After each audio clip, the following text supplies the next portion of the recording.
I'd like to call to order the meeting of the Speech Language Pathology, Audiology, and Hearing Aid Dispenser Board. I'd like to start with a roll call. Amnon Shalev, Hearing Aid Dispenser, Board Member. Marcia Raggio, Audiologist, Board Member. Patty Solomon Rice, Speech Language Pathologist, Board Member. Allison Grimes, Audiologist, Board Chair. Dee Parker, Speech Language Pathologist, Board Member. And staff, if you would. Sure. Paul Sanchez, Executive Officer. Noreen Marks, DCA Legal Office. Karen Robinson, Board Staff. Anita Joseph, Board Staff. Dennis Van Fleet, Audiologist. Sean Green, Speech and Language Pathologist. Isaac White, Hearing Aid Dispenser. Great, thank you. Welcome, everybody. At this point, we are going to go into closed session. So I would like to invite members of the public and others who don't belong here, no, just kidding, to leave for just a moment. I'm sorry? Oh, for the purpose of considering disciplinary action. Thank you.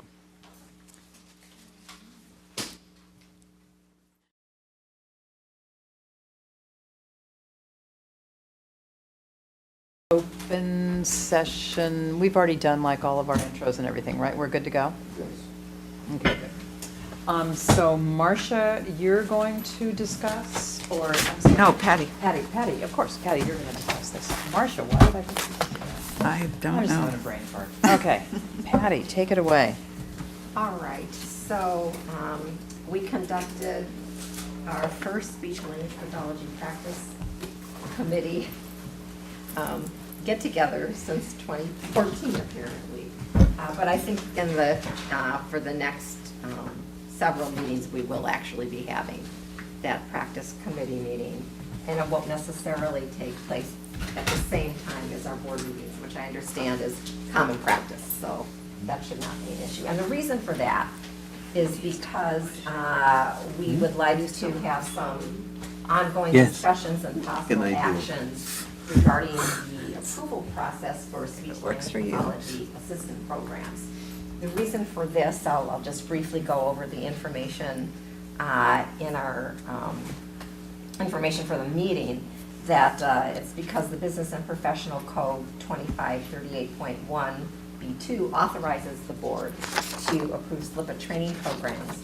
And at our February board meeting, we discussed the need for revisiting this approval process, and the task was then delegated to the Speech Language Pathology Practice Committee. Just as a bit of background information, there are currently 7 approved SLPA programs in the state of California. And what has happened, what has brought up this issue, is that a community college is interested, made an inquiry to our board about potentially applying to become a new SLPA program. And I don't have the background information on which community college it is. So as a result of that, the SLP Practice Committee was tasked with discussing some objectives and tasks that would be necessary to approve SLPA training programs in the future. So we had invited a couple of SLPA community college program coordinators to our meeting with the goal of determining what our end objective was going to be, which is going to be to develop a process or redevelop a process, what steps would need to be taken in order to meet our end objective, who was going to complete those steps, what timeline we had for completing them, and so on and so forth. But unfortunately, this particular room does not allow for conference calls, so we need to table this particular agenda item. And the plan is to, between now and our August meeting, have an SLP Practice Committee meeting that is noticed. It will more than likely it will be a teleconference to get started on this particular process. Good. Are there questions, comments from members of the board, staff, public on Patty's report? Thank you. Okay, let's move to item number 10. And Patty, are you going to do this as well? That would be D. D. Right. There you are. Okay, so D, take away item number 10. Okay, the SLIPA portion Patty just addressed, and we are going to revisit with CTC and the California Department of Education, making sure that all of the requirements for the credential are in order, just the way we addressed them in 2014. So it will be revisiting the language and with an emphasis on SLIPAs. And for those of us who have a hard time keeping these threads in our minds, especially when it involves speech pathology and not audiology, remind me or us, the variable term waiver is a waiver, I know who it's granted by, but the waiver is for, tell me what the waiver is for again. It's really a way of putting a speech pathologist into a school with authorization from the Commission on Teacher Credentialing. Do you want me to go through the basic criteria? A speech Okay. pathologist in the school who has not completed all the requirements for licensure? Actually, not just licensure, but completed the requirements for their master's degree, Okay. for their credential, and their license. They earn all three concurrently. Thank you. And this allows somebody with a BA in Communication Sciences and Disorders or a post-baccalaureate certificate in speech pathology. It allows them to apply for a period of 5 years. They have to renew annually. They have to show progress toward the master's degree. So they have to be enrolled in a degree They program? have to be enrolled Okay. in a degree program, although one of the caveats is they need to be eligible to enroll because of the shortage of SLP programs in the state of California, and the commission clearly recognized that. Thank you. And if I can just add to that, also, you can have a multiple subject credential, teaching credential, in order to do this as Right. well. The idea is that there has to be shown evidence that you meet minimal eligibility criteria to be in a graduate program and are working towards it. And the concern, anecdotally, is that this is not taking place. And so individuals are being granted variable term waivers, given and allowed to practice the scope of practice of a speech language pathologist in the schools, having not met the minimal requirements to actually get accepted into a graduate Only in the program. environment of the public schools? Only in the environment of the public schools, it's strictly for public schools. And the reason that we were recommended to partner with the California Department of Education is that CTC recognized in order for school districts to pay attention to what the criteria are, it is best to come from the California Department of Ed. That they will read. Will they read CTC? Will they read our licensing board criteria? Maybe not. No. So if it comes from the California Department of Ed, as one person said, that carries the teeth, where the districts will then make sure they comply. Thank you. Are there any questions on that item? Okay, good. Let's move now to item number 11, update on the Federal Trade Commission hearing on over-the-counter hearing aids. So a little bit of background, I could talk about this for a long time, but I won't. A little bit of background. There has been a bipartisan, and I believe I'm using this next term correctly, bicameral bill introduced on the federal level. It's the Warren-Grassley bill to create a new category of hearing aids called OTC, or over-the-counter hearing aids. That bill is in process, and related to that bill, the Federal Trade Commission held a hearing last month in Washington, D.C. that Dennis and I were able to attend. It was very interesting. It was a day-long hearing that looked at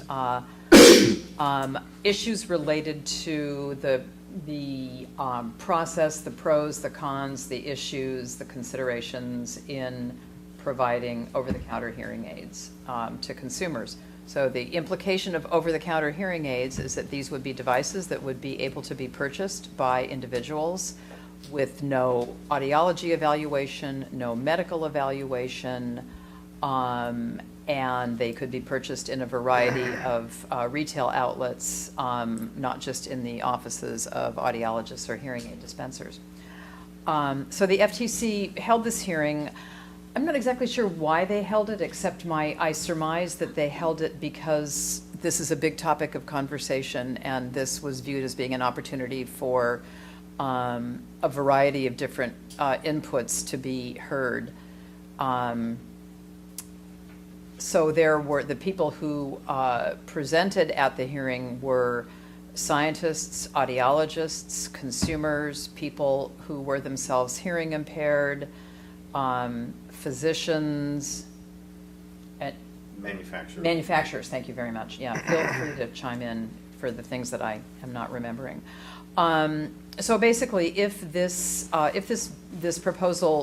were to pass, what we would practically be seeing would be an abandonment of the FDA medical clearance requirement. It would be I would suspect it would be an abandonment of the requirement that licensed dispensers be the ones to dispense hearing aids, because people would be purchasing their own hearing aids. Really, the issue that's happening right now is that these devices are already being made available and people are purchasing them, but they're not being called hearing aids. They're being called PSAPs, personal sound amplification products, which is really a labeling issue. It's not really a device issue. So this is happening right now. The PSAP is designed to allow somebody to hear. The PSAP is designed to allow a person with normal hearing to hear at a greater distance. I think that's what one of the allegations is, where a hearing aid is the exact same device, but it is designed for people with abnormal hearing. So that's a pretty fine distinction. It's the same thing. So there are a number of reasons why this is being proposed. Hearing loss is one of the most prevalent health conditions in people in the United States.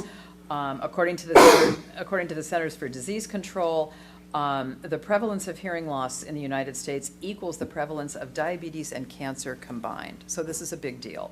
Virtually everybody over the age of 55 or 60, company right here included, has a hearing loss.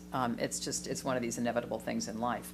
We know that for the 100 years that I've been an audiologist, only about 20% of people who need hearing aids actually seek them out and get them.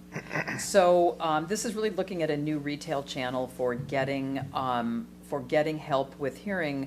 And one of the considerations is that if a low-cost, easily accessible device is made available, when there is really no risk at all to human hearing or human health, it will encourage people to come forward and say, yeah, I could really use some help with my hearing, and start wearing a hearing aid. And that could actually increase the number of people who need hearing help to actually get it at a much, much, much, much lower cost. So we heard a lot of, it was really a day-long conversation. It was pretty fascinating. One of the presentations that we heard was from a hearing aid research lab at Memphis State. That's where Robin is, right? Memphis State University, and they have a very, very well-known hearing aid research lab there. And one of the researchers from Memphis State pointed out that there really is not good evidence-based research that shows that expensive hearing aids provide better hearing than inexpensive hearing aids. And one of the challenges in doing evidence-based research on hearing aids is that the products change so rapidly that by the time you've researched one product to conclude that maybe it's really not superior to other products, that product has by then gone off the market because the product cycle changes so rapidly. One of the one of the advantages, or some would say disadvantages, of the over-the-counter devices is that they would allow the user to very probably test their own hearing and control the settings on their own hearing aid devices, which may or may not be a good thing. Quite a bit of discussion about telehealth, and in fact, the whole process of telehealth as it pertains to audiology and remote programming and remote diagnostics, if I may ask that this be agendized for a future meeting, because I think there's a lot to discuss there in terms of our licensing laws. So I think that sort of the take-home message that I would offer is that over-the-counter hearing aids will happen. There's just absolutely no question. They're happening already, and I firmly believe, and this is my own personal opinion, the train is on the track and it's gathering speed as we speak. We really need to consider how that's going to impact our board, and I can't see that it wouldn't impact our board. Patients will test their own hearing and they will fit their own hearing aids, and I think some of the, probably one of the biggest concerns that I would point out right now for this board to be thinking about how we will manage this moving forward is that hearing aids are very expensive, and hearing aids are almost never covered by private insurance. They are covered by Medi-Cal, and for children they are covered by the CCS program, which is a godsend for families who have kids with hearing loss. How will we help to work to make sure that whatever labeling we can possibly have an impact on, that it's very clear that if this is a child, these over-the-counter devices are not appropriate. We may not be able to control that, but I think that is probably one of the biggest consumer harms that I personally could see. If a child doesn't have adequately and appropriately fitted hearing aids, they will not learn to talk, they will not acquire good language. So that's a big consideration. But I just think that we need to be poised to be ready to move, because we're going to have to be reactive in terms of how we manage our regulation of hearing aids, or even if we can continue to regulate hearing aids. It's fascinating. So very interesting day. I would like to first invite questions from the board, and then definitely, I want your comments. I don't have a question. I just wanted to, the update I have is that I think it was Tuesday, the Warren Grassley bill was added to a must-pass bill. Yes, I actually. And so it was, I can't recall the name of the other bill, but it was a must-pass, so they were ready to pass it. However, because of all of the problems in the legislature right now with the Comey firing and getting rid of repeal and replace and all those other issues, the hearing was postponed. So nothing happened yet, unless something happened today. Right. So to that end, I did get a comment from the president of the American Academy of Audiology, Ian Windmill, an update on the OTC bill. The bill has now been merged with the Medical Devices User Fee Act, commonly called the FDA Reauthorization Bill. The MDUFA bill is considered must-pass, will be voted on tomorrow in the assigned Senate committee. If it does pass, it moves to the Senate, as the bill has sponsors from both ends of the political spectrum. The bill has now been attached to a must-pass bill. The likelihood of passage has increased significantly. That was from Ian 2 days ago. So, and he also put out a video where he said that we're not stopping this. However, we have some input into the regulatory language for this, and we'll do what we can to try to control it that way. And I heard another interesting statistic that apparently in Japan, hearing aids are already available over the counter, but they still only have about 13% acceptance rate by the public. Well, and I think that's consistent with countries that provide free hearing aids under their health plan, for instance, in England and some Scandinavian countries. People still don't want them when they're free. Yes. Which really probably harkens back to the whole stigma thing. So, Yeah. Other questions, comments from the board? I just wanted to add that a group contacted the board in anticipation for this, and I'll actually have email it, but I don't want to say the wrong agency, but it was from the FTC and the Bureau of Economics. Office of Policy Planning in planning for this meeting. They actually contacted me and they said that they wanted to hear from the California board as to how hearing aid dispensing is regulated in the state of California.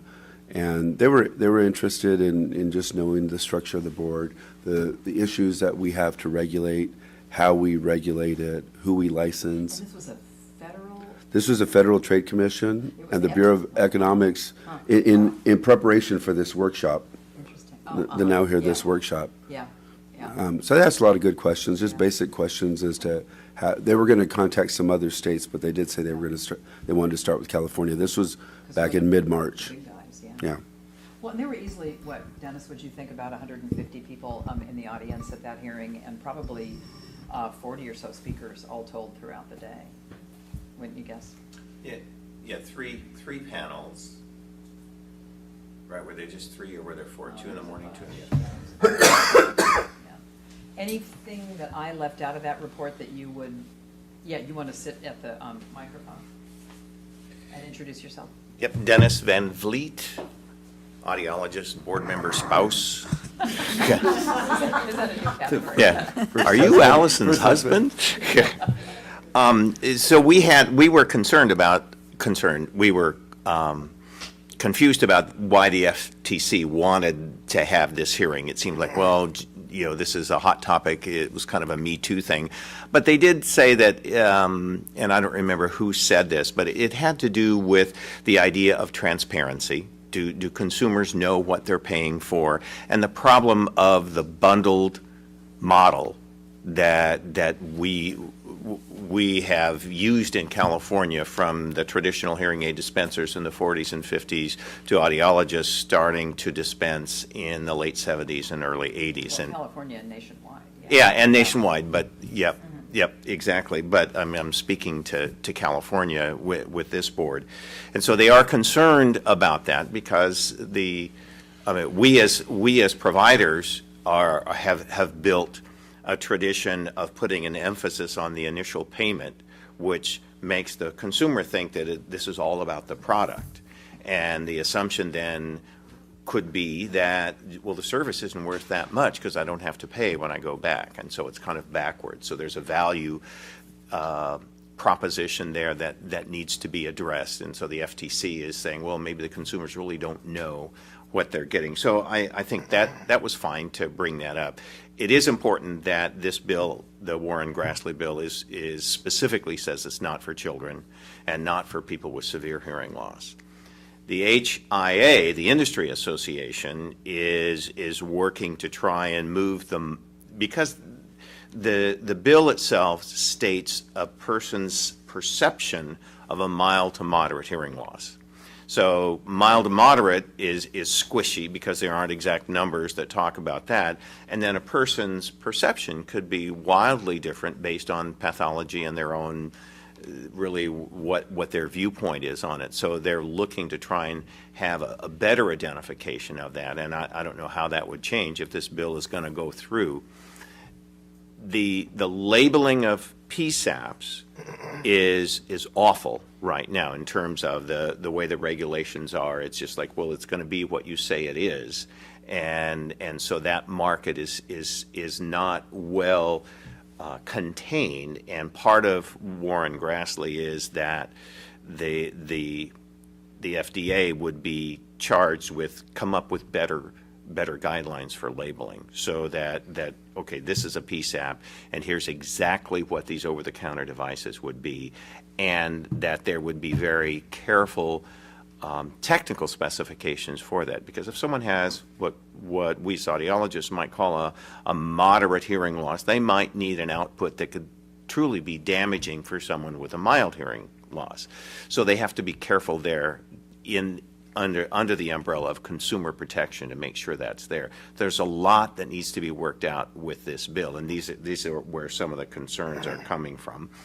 Consumer electronics see this as an opportunity. They want to be able to build and sell these products, and we know that with the current design, hearing aids cannot be fit by someone by everyone. So there will be people who need our help. So the board is going to have to still regulate who takes care of some of these people who truly need the help. Yeah, there are maybe a third of the people who are out there. These are data from the National Acoustic Labs in Australia. A third of the people could pick up a device with good instructions and fit themselves. Another third could do that with help, and another third just can't do it. They need help. They need professional fitting. So we're still going to have some kind of regulation with people who are professionals, who are dealing with patients to help them and protect them from damage. And I'm not sure if I was clear. I said the HIA is looking more to categorize, to try and alter the language into mild rather than running it clear out to moderate, because those are ill-defined. All right? And to Allison's point, in countries like Denmark, where good quality hearing aids are available under public assistance, there is about a 40% uptake. And so that's in a culture where they're accustomed to having an industry that makes hearing aids and people are well educated, it's about 40%. Japan is a different culture.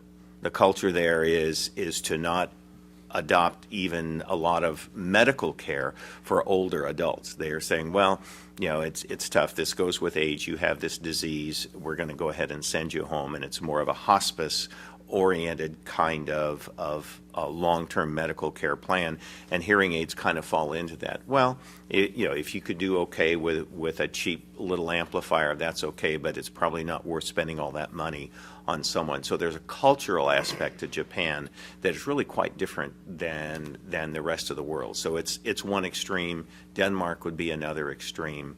And Franklin, the statistic he gave, and it's probably 4 years old now, is 13% acceptance rate in England with free hearing aids. Is that an old statistic now? It's I don't up to know. 40? I don't know the UK. The data are available. I know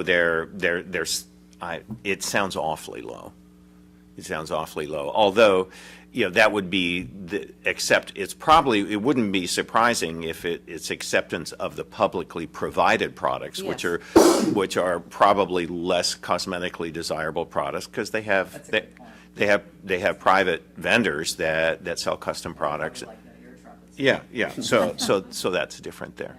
What did I miss, Allison? I think you got it, and I think, really one of my points in bringing this up to this board is that it's going to change the way we do business, and I think, Where are we with our waiver request from 4 years ago? Oh, for the preemption for exemption, yeah, we've never. So that we could have some control in California.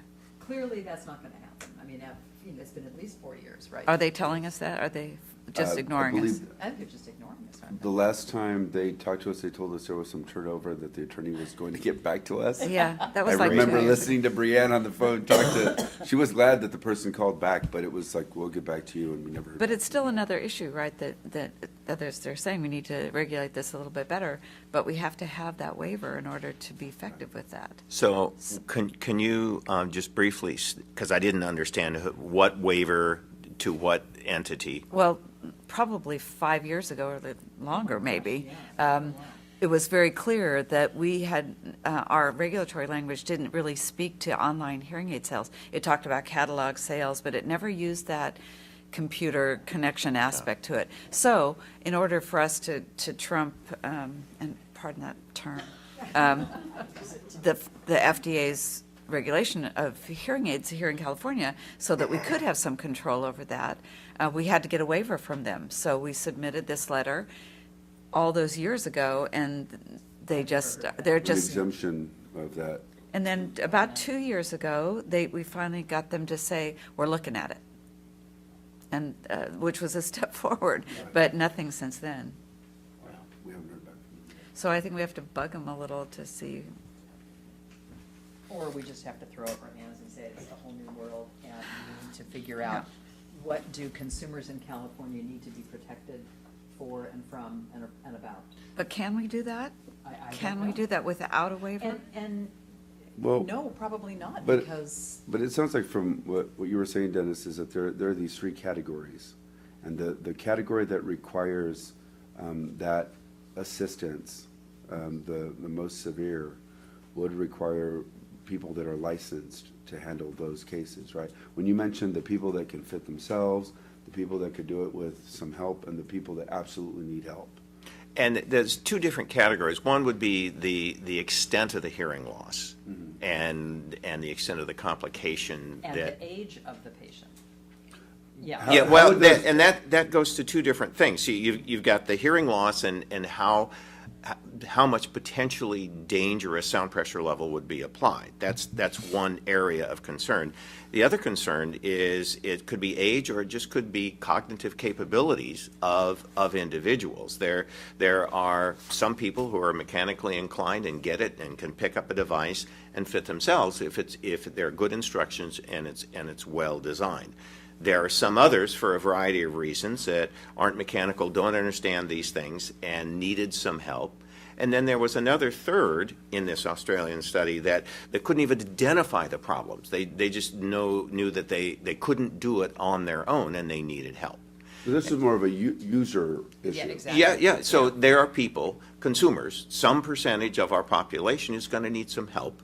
And so it seems like the system that's here, that's regulated, is if we're going to have people who help these folks, they should have some guidance and oversight to make sure that what is done is safe, the consumer is protected against financial and physical harm. But that could just be a family member.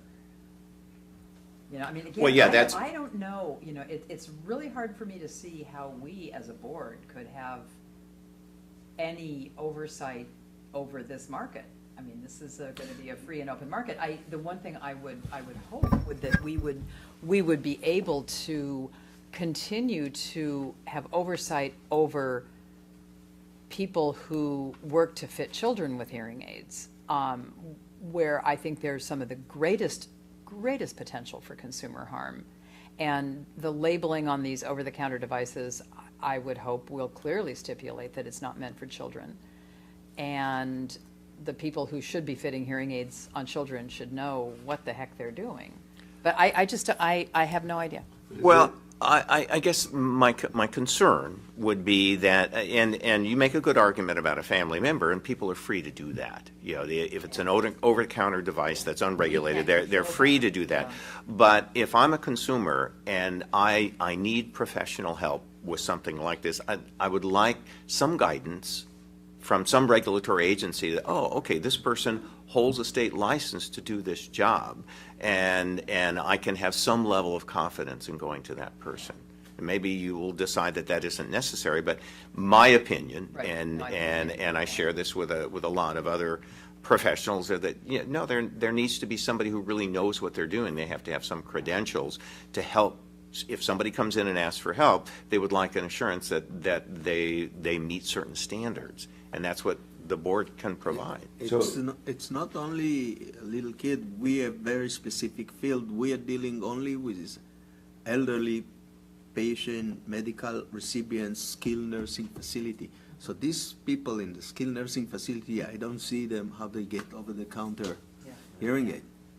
They'll get them because They- their child buys them for them and takes them Yeah, to the but- skilled nursing facility. And tell, do you hear this? And then go to back and do you hear this? This is similar to glasses, optometrists. I mean, there's any number, every board, cosmetologists. I can But cut my own especially hair with or I can optometry, get somebody to. it's- Right. So I think that if this bill, when the bill passes, there will be sort of a natural separation within the market of consumers that are totally free to do what they want, and then another subset of the market that is going to rely on professional fitting Yeah. that would be regulated by this board. My question is it sounds like there's language in the bill to sort of specifically exclude pediatric fitting. Yes. So, is there language in the bill, or are they crafting language that would specifically exclude the severity? You said from mild to moderate to just mild. So then, and how would that Well, be the regulated? hope, the hope is that they would use the word mild or more specific limits on there, and that's not defined yet. that there is lobbying to push it in that direction, and meanwhile, the bill is roaring right through. And so we'll see what the final language would say. But the lobbying and the guidance is to let's keep this more into a mild region. Right now, it's up to the consumer's individual perception of their loss, which is an undefined thing. So would the bill regulate the degree of hearing loss or the degree of device output? I think it makes more sense for the degree of the device output. Right, because That's my that personal. can be technically regulated Correct, rather than correct. subjectively. That's right. That's right. That's my perception, and I think that's probably the only way that it could Right, happen. and then if it doesn't fit, it's like the over-the-counter glasses that aren't helping you, then you go see the optometrist, Yep. you see the professional, Yep. something more. Yeah, it would be pretty simple to pick up one of those devices and say, oh, well, this isn't sufficient, it's not going to help me, and then move on. And it would be better to err in that direction than, wow, that is too loud, it made my ears ring. I still think that there would be two field professional. We all thought Costco come with hearing aids, that's it, we are out of business. But, we get, sometimes people go to Costco, they get $1,000 hearing aid, and they come and purchase, they said, no good, come purchase a $2,000 hearing aid. So, and it's still. But I think all in all, that the one thing that I know we're all going to be cognizant of is that this is a changing landscape, and things that we have held as gospel for these many years and decades, those things are going to change. And so then it really becomes a matter of what is the charge to this board? What do we regulate? What should we regulate? What can we regulate? How best to protect consumers? And that may be a whole different way of looking at things. I mean, it's scary and exciting at the same time. Yeah. Come on up. Come up. Come on up. Introduce yourself. Thanks, Dennis. I'm Isaac White, dispenser, hearing aid dispenser, Amy White's husband. I think that's how it's been done today. Wait, we have kind of a theme going on. Super name. So I know you guys already provide regulation based on hearing aid sales as far as marketing is concerned, but what happens when this passes and then anyone who wants to can start selling something over the counter within their practice in order to bypass your regulation on marketing? And that's, I think, probably your biggest hurdle to jump, is that I can now sell something Bose, and I can advertise it however I want, and when they come in, now I can do whatever I want because I got them in the door. And that's not a barrier you guys even have authority to regulate. So That's a good point, yeah. So Yeah, we can only as far regulate- as what you regulate when it comes to hearing aids Yeah. and marketing will be out the door. Yeah. It won't just work right around you. Yeah. So, and that might be your biggest concern. Yeah. Thanks for those cheery words. I We think can't, that's awesome. Yeah. Just because we can't regulate the device, we can't regulate, or anything about the device, we couldn't regulate the advertising aspect? Well, false and misleading advertising would still be false and misleading advertising. I think the issue becomes over-the-counter hearing aids versus non-over-the-counter hearing aids, and but it just depends on how it's all rolled out. I think it's premature to really know how that's going to look, but as long as we're still regulating hearing aid dispensers, I mean, if a hearing aid dispenser is also, has some other business, obviously we're not looking into that business. And I see what he's talking about. We're talking about the distinction between someone who's selling some other devices that we don't regulate. Or you sell both. Right. Or selling both, yeah. And so Yeah. then the other question would be, you guys don't have the authority to regulate the commercial market. So if they start advertising out of their bounds and start calling their product hearing aids, which is very likely considering it's a OTC hearing aid, then where does that fall under regulation? Who gets to regulate that? Yeah. Because that will be the next step. You give electronics companies who spend millions of dollars in marketing the ability to market, and they'll take it as far as they can. And if it's something that you guys can't regulate, then who regulates that? Yep. Good question. May we live in interesting times, and we do. So anyway, that's my report. And we'll just, I think this will just sort of become a perennial agenda item as things march along here. Until we lose the ability to regulate it, and then we'll just take it off our agenda completely. Marcia, can you talk with us about the Telecoil fact sheet for consumers? Yeah. At our last board meeting, we did develop a consumer fact sheet, which is included here. It was a draft. It was a quick put together as a template for what we might do in terms of satisfying the Hearing Loss Association folks in terms of the Telecoil issue, the Telecoil bill that did not pass. So at that point, I agreed to work with a representative of HLA, Tony Berrient. She was going to look at our list and I guess talk to other people there and come back with suggestions, which she did just a few days ago. But anyway, so you can see a list as she has section 2, she has them numbered and what kind of changes they want to make. We can talk about those things and that there's no mention of analog hearing aids. And as far as I know, they're just not available, but I don't know every potential dentist. Are there any analogs anywhere, anybody?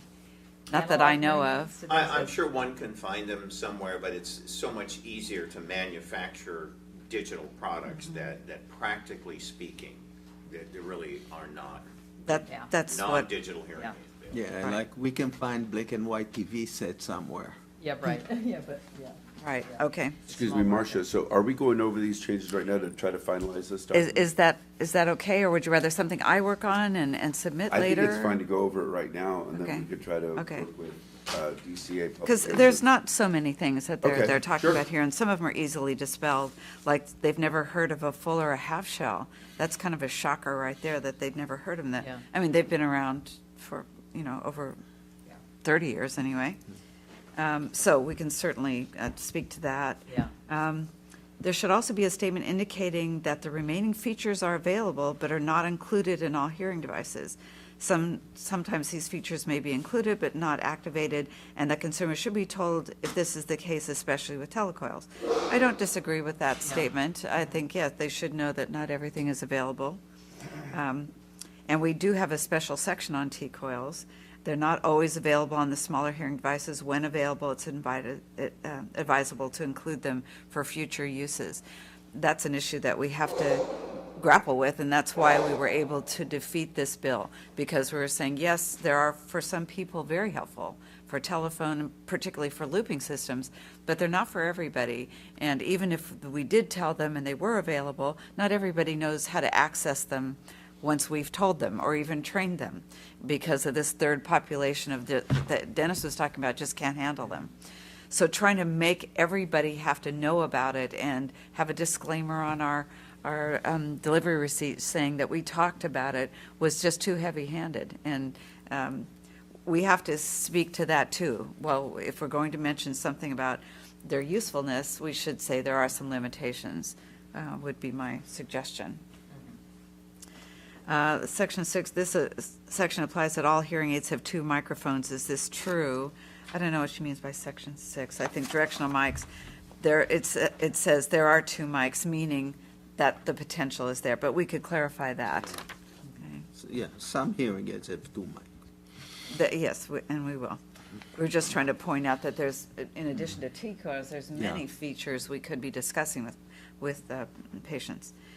Many of us agree that the consumer fact sheet should include a series of fact sheets that includes like a textbook. hearing loss defined and explained, a glossary, and hearing aid Bluetooth features, et cetera.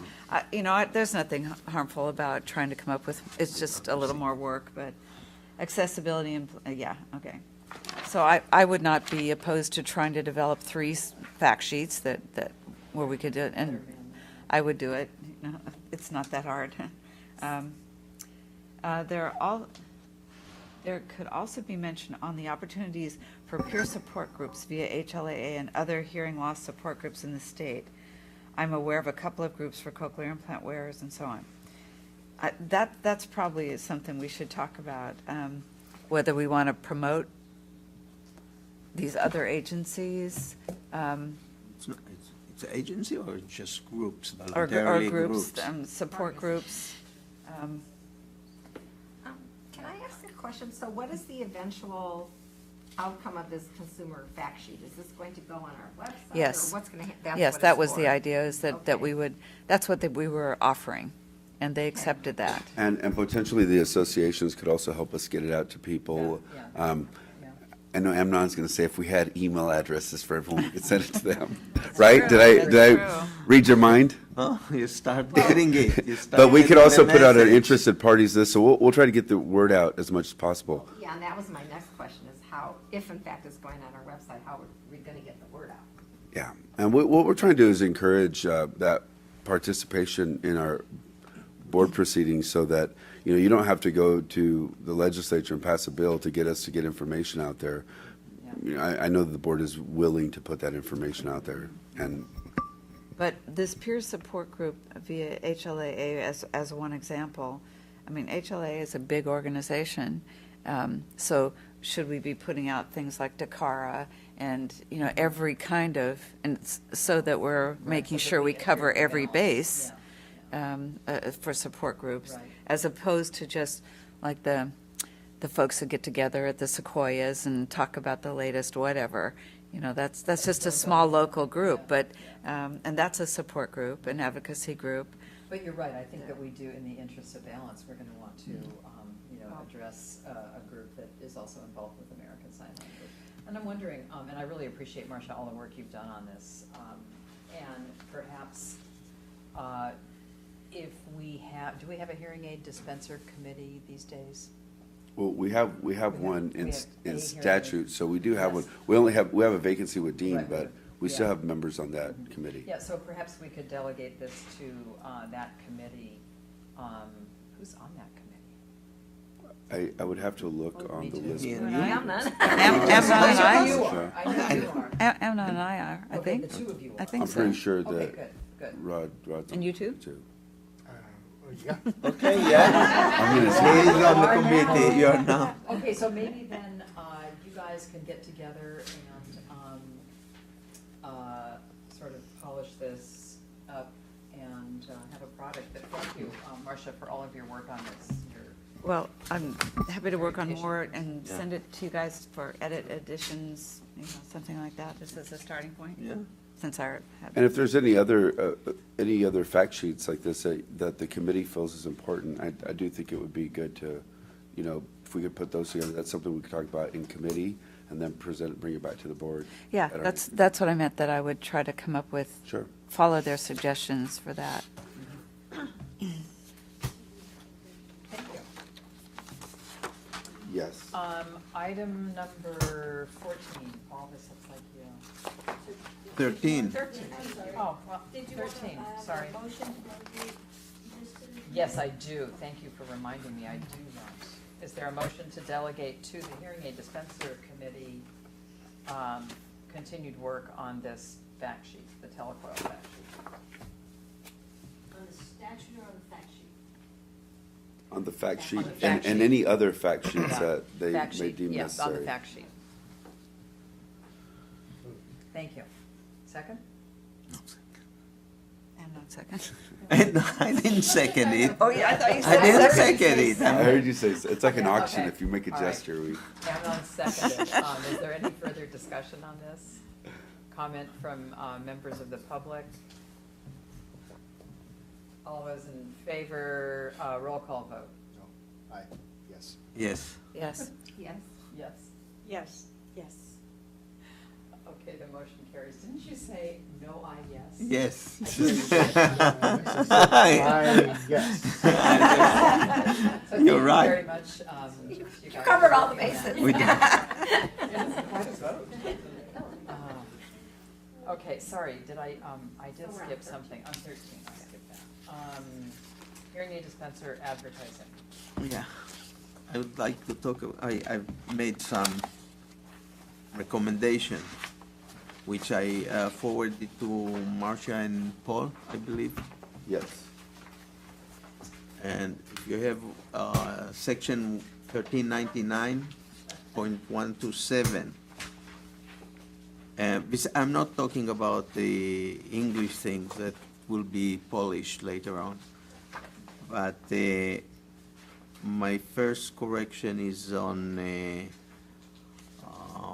A, and then it's 1A, the title doctor, okay, about the title doctor. You see, and I made a correction, a suggestion to say it's an educational degree that does not specify the exact degree and field in which the degree was earned. The title doctor, when that does not specify the exact field in which the doctor degree was earned, and MD exempt from this. So I mean, if you put doctor, you have to do Doctor of Audiology in our field. I mean, if you have other doctors, it's other doctors, but Amnon, can I just interrupt real quick? I want to make sure everyone's looking at the same you documents. see the first page? But there are two handouts in your binders. The first, I think Amnon's referring to the first one right after the tab. It's not labeled other than proposed language on that third section from the top. Yeah. The first one is the one that Noreen had. And that, these are Amnon's edits, right? And the second one, so the first two pages are Amnon's edits with Right, Noreen's edits. right. The second one is just Amnon's edits. No, the second one is what we got from the last board meeting. That's what, No, there's one that we got just with this package, a second one.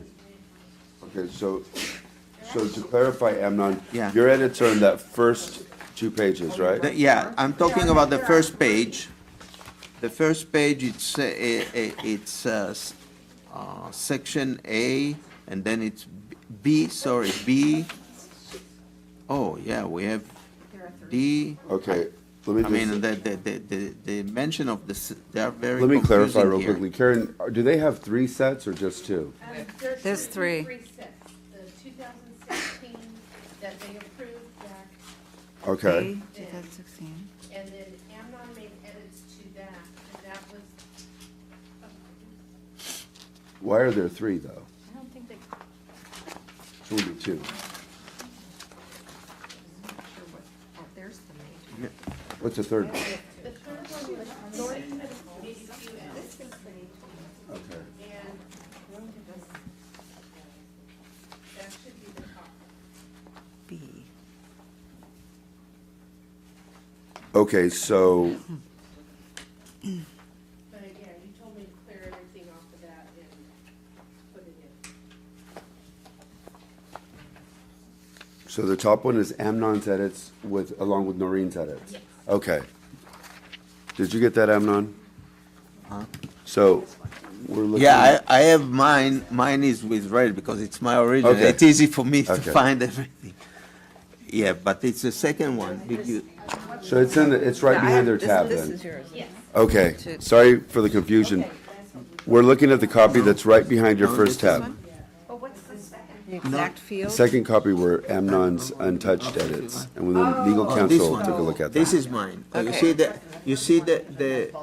Okay, so here's the thing that they combine both editions, and you don't know which one Oh, I is see. mine. I You see. can't know that this I- is mine and this is not. But here is the one. I have that one on my email. Yes.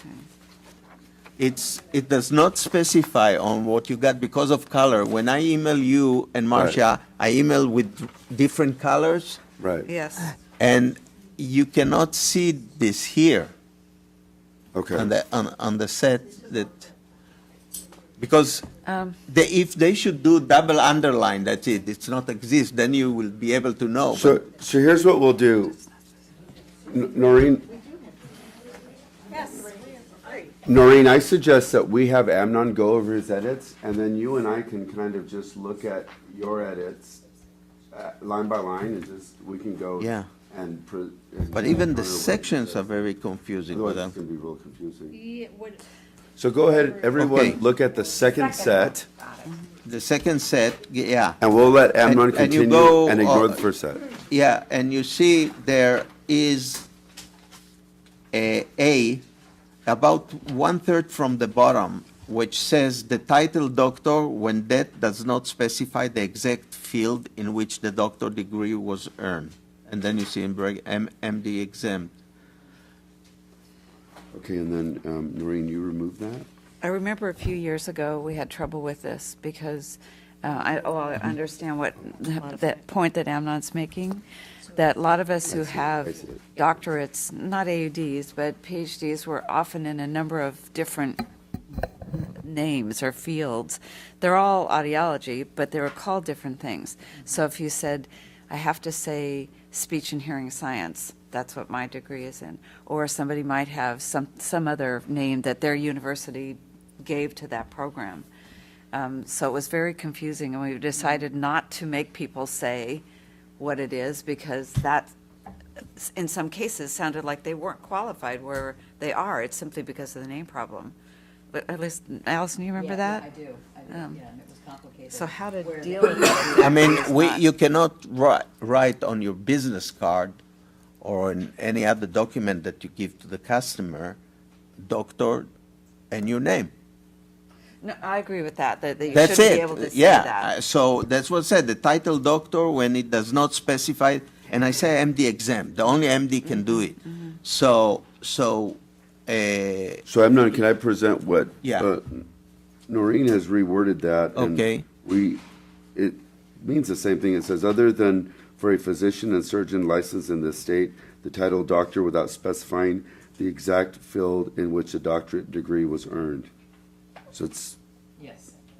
got that? yeah. Okay, For our purposes, the majority will be Doctor of Audiology. okay. It's just, Right, that's, so, I think though, you're not working with that. You can continue, Amnon, with your Okay, there changes. was a question. Yeah. Your Yeah, question. just a quick comment to Marcia's point, and I think it's true. You don't want to get yourself into that bind. And so I think if that person has a PhD and they're an audiologist, just saying PhD, comma, audiologist, it doesn't reflect the field of study, speech and hearing science. Right. But they're a licensed audiologist. Clearly, you're not confusing anybody. You're simplifying that to say this person's a PhD and an audiologist, and it's in a related field. So I think if you somehow craft it so that an appropriate related field, and it would be related if they are licensed as an audiologist, then it's less confusing. But the only thing that could be confusing is if I had a PhD in art history and I'm also a licensed audiologist, Yeah? then Point. that's not a. Yeah, don't yeah, put yeah, it- that would be inappropriate, yeah. Yeah, And that was So- the problem. Yeah, You so it cannot- has to be a related field. yeah. Yeah, we appreciated that it had to be a related field, and there never was a problem with it, really. It's just these naming things that could confuse the consumer. So is the proposed language adequate, what we just Yes. proposed? Okay. Well, personally, I think so, yeah. Okay, the second one is the next page at the top, F, section F, at the top of the second page. And I erased the whole section and I wrote instead, an advertising that leads one to believe that the offer is part of a research and/or study is not misleading if there is no selling of hearing aids occurred as a result of for said advertising. Otherwise, it's misleading if somebody will put an ad, we're doing a research and the customer come and they sell him a hearing aid. That's misleading. But they could advertise that and get people in the door, but it wouldn't be a violation of the law if the person didn't buy hearing aids? I'm not No, quite sure. okay. If it's a real honest research, Right, then there should be no selling Yeah, there. that's- If a factory wants to do a research, then should be no selling involved. yeah. Some of them say, we need this number of people to come in for this study, and only if you like the hearing aid after the study, then you can buy it. So at this reduced amount. So would that fall? Is this will be on the advertising? Yeah, it Yeah, we're says, seeing a lot of that. Yes? Yes. We want to study, and if you like it, you'll pay for it? and No, you- yeah, and no. at a reduced rate, yeah.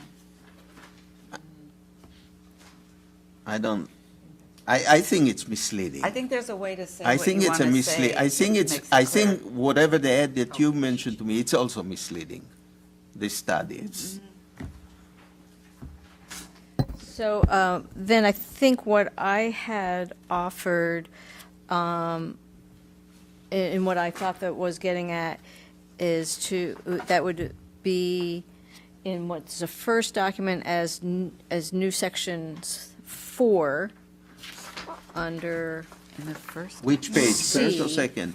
I don't have the You same can just version read you it, do. Noreen, and then Okay. I'll- So it would be section C4, and what I offered as an amendment is to We don't see so it would be that what you shall include is an offer to perform a hearing test that does not clearly state that the test is being performed to fit and sell hearing aids. An offer for authorized services as part of research and/or study does not violate this section if no selling of hearing aids occurs following the research or study. I thought that's what it was getting at, but not being very familiar with the practice, I wasn't entirely sure. Still don't know That's where fine, she yeah. is. Does that make I think sense? she read. I think she. No, it Are, isn't. but that sounded interesting, but I don't know where to. Do you want us to? I mean, it read doesn't have again? anything to do with it. No, I actually want to know where it is, I because think I in need the, to be in able the to number read it. one, the very first document which you have, very- which unfortunately, The very first The document. first document, so very this first one. one, This one. toward the bottom, C4. Okay, I'm looking So for in other C, words, A, B. C says advertising by a person does licensed to 1, dispense 2. hearing aids for the purpose of fitting and selling hearing aids or other authorized services shall include the following. There's 1, 2, 3, and then 4 says shall include an offer to perform a hearing test that does, let me make sure I'm reading that correctly. That does not clearly state that the test is being performed to fit and sell hearing Yeah, aids. that says An it. offer for authorized services as part of research and/or study does not violate this section if no selling of hearing aids occurs following the research or study. Yeah, I'm not quite sure if that's that what you were says, getting at, that but says that's it. yeah. kind of what I That's the offered. same idea. Yeah, I know, but I didn't work on this one. Yeah, I know. Right. I didn't work on this version. This is. No, because I worked from your version. Oh, That's why. okay. I worked from yours. Oh, okay. All right. Okay, so then if I'm understanding correctly, and just as a point of clarification, the very first document that appears under this tab is Amnon's concepts with And floor look. cleanup. Oh, So we actually should be okay. looking Correct. at the first document. Yeah, in the we tab. should work at the first. Yeah. Well, I wasn't, I But, think, but I think in order for Amnon to present his ideas, he's Right. using his document. I so- understand. Okay. That's what we're Oh, trying to okay. vote. So, mine is the second. yes, Lori is the third. yes. Okay. We have too many cooks. Okay. Okay, so Lori's is the third. And this first one is Noreen plus Amnon, or Amnon plus Noreen. Yes, I started, Authorized my services understanding part. is I started with that. Okay, so that's actually I think one this that we No should be selling. looking at Oh, if right no now. selling occurs, yeah. I I believe think it says the same. It's the one same that I thing. have. She just put it in legal form. Pointed Yeah. out. Right here. Yeah, I don't intend Which is to. her job. Which is her job. Yes, I know. I don't intend to Some of my do the legality of this. So Amnon, you can continue. Yeah, and okay. We'll just keep tracking with your changes. Okay, the and last then you thing leave is those. in the second page. I'm looking on my version. We're talking about any national advertising run in California shall comply with California law and regulation. And I saw a problem that hearing a dispenser raised the last meeting. He is a Miracle Ear dealer, and they have a lot of locations in California, and Miracle Ear can put an 800 number in the newspaper, and when people call it, they divert the call to him.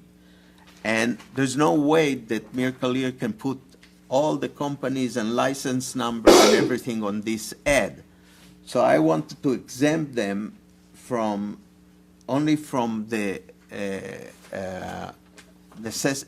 requirement to put the address and license number, but not from other things that, all the other things like the smallest in the world, 50% off and this. So this is one correction that I want to exempt them But from. if we exempt a national company, then couldn't a local company say, well, that's not fair, you've exempted Miracle No. Ear, I want to be exempted?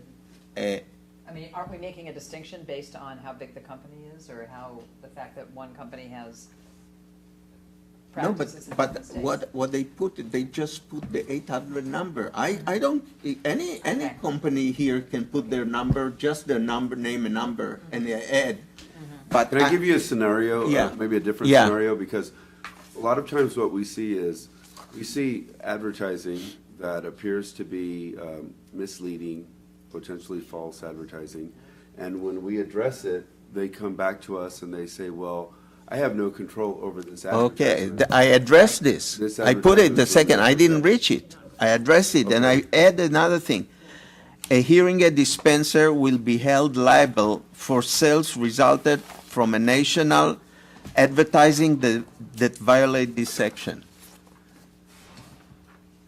So when we get a complaint from a consumer that said, he promised me that and gave me that, I saw the advertising in the newspaper, was promised this and I got this, right? So the board will have the advertising and the board will have the dispenser that sold it. So I think there's no way we can enforce a company in New York, but we can hold our licensee liable for a misleading that generate see. the sale. So you're exempting them just from listing the hearing. Just the address and license number on the ad. Would that But no- pose a problem in knowing who's responsible for the advertising? How would we No. know that they The- were? we get a complaint. The complainant, the consumer, bring you the ad and says, look, this is the ad. I called this 1-800 number. The ad promised me that I'll get the smallest hearing aid in the world. And I went, the 800 number went to this dealer and I got it there. So you got the dealer and you got the ad. And he,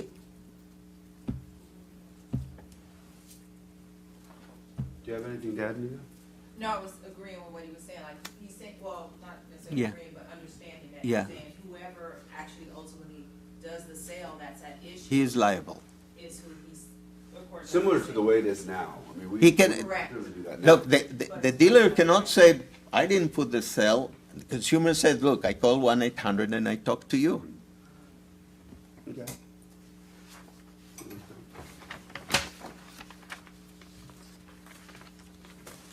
That's I it. have a few issues with this. Which version are we looking Oh, all of them. I have a foundational problem with this. As I read through, it kind of lumps hearing aid dispensers and dispensing audiologists into the same regulations. And some of the time, that's an appropriate thing to do, and some of times it isn't. So, for example, where did I see it? I'm going to have to go back to an old one to say that. at? Which version are you looking at? I'm looking at Amnon's only. So that's version number 2. Yeah. Okay. Or, no, I'm sorry. It's the May 16th version, the third one. Third one, okay. Okay, it says, "The advertising must include the following: hearing aid dispenser's name and address, the hearing aid dispenser's license, and including the designations HAD or DAU. Under that, if advertising for a hearing test, a hearing aid dispenser must state that the test is for being performed to properly fit and sell hearing aids." That's clearly, there. Before, we're all hearing aid dispensers. Audiologists who dispense and hearing aid dealers who dispense. We're all hearing aid dispensers. So that statement says, we all have to say we're doing it for fitting and selling a hearing aid. I would say that audiologists are actually doing diagnostic audiology tests, of which a hearing aid may be a recommended outcome. So we can't lump these two professions together in some of these regulations. Yeah, we have to separate if there is any.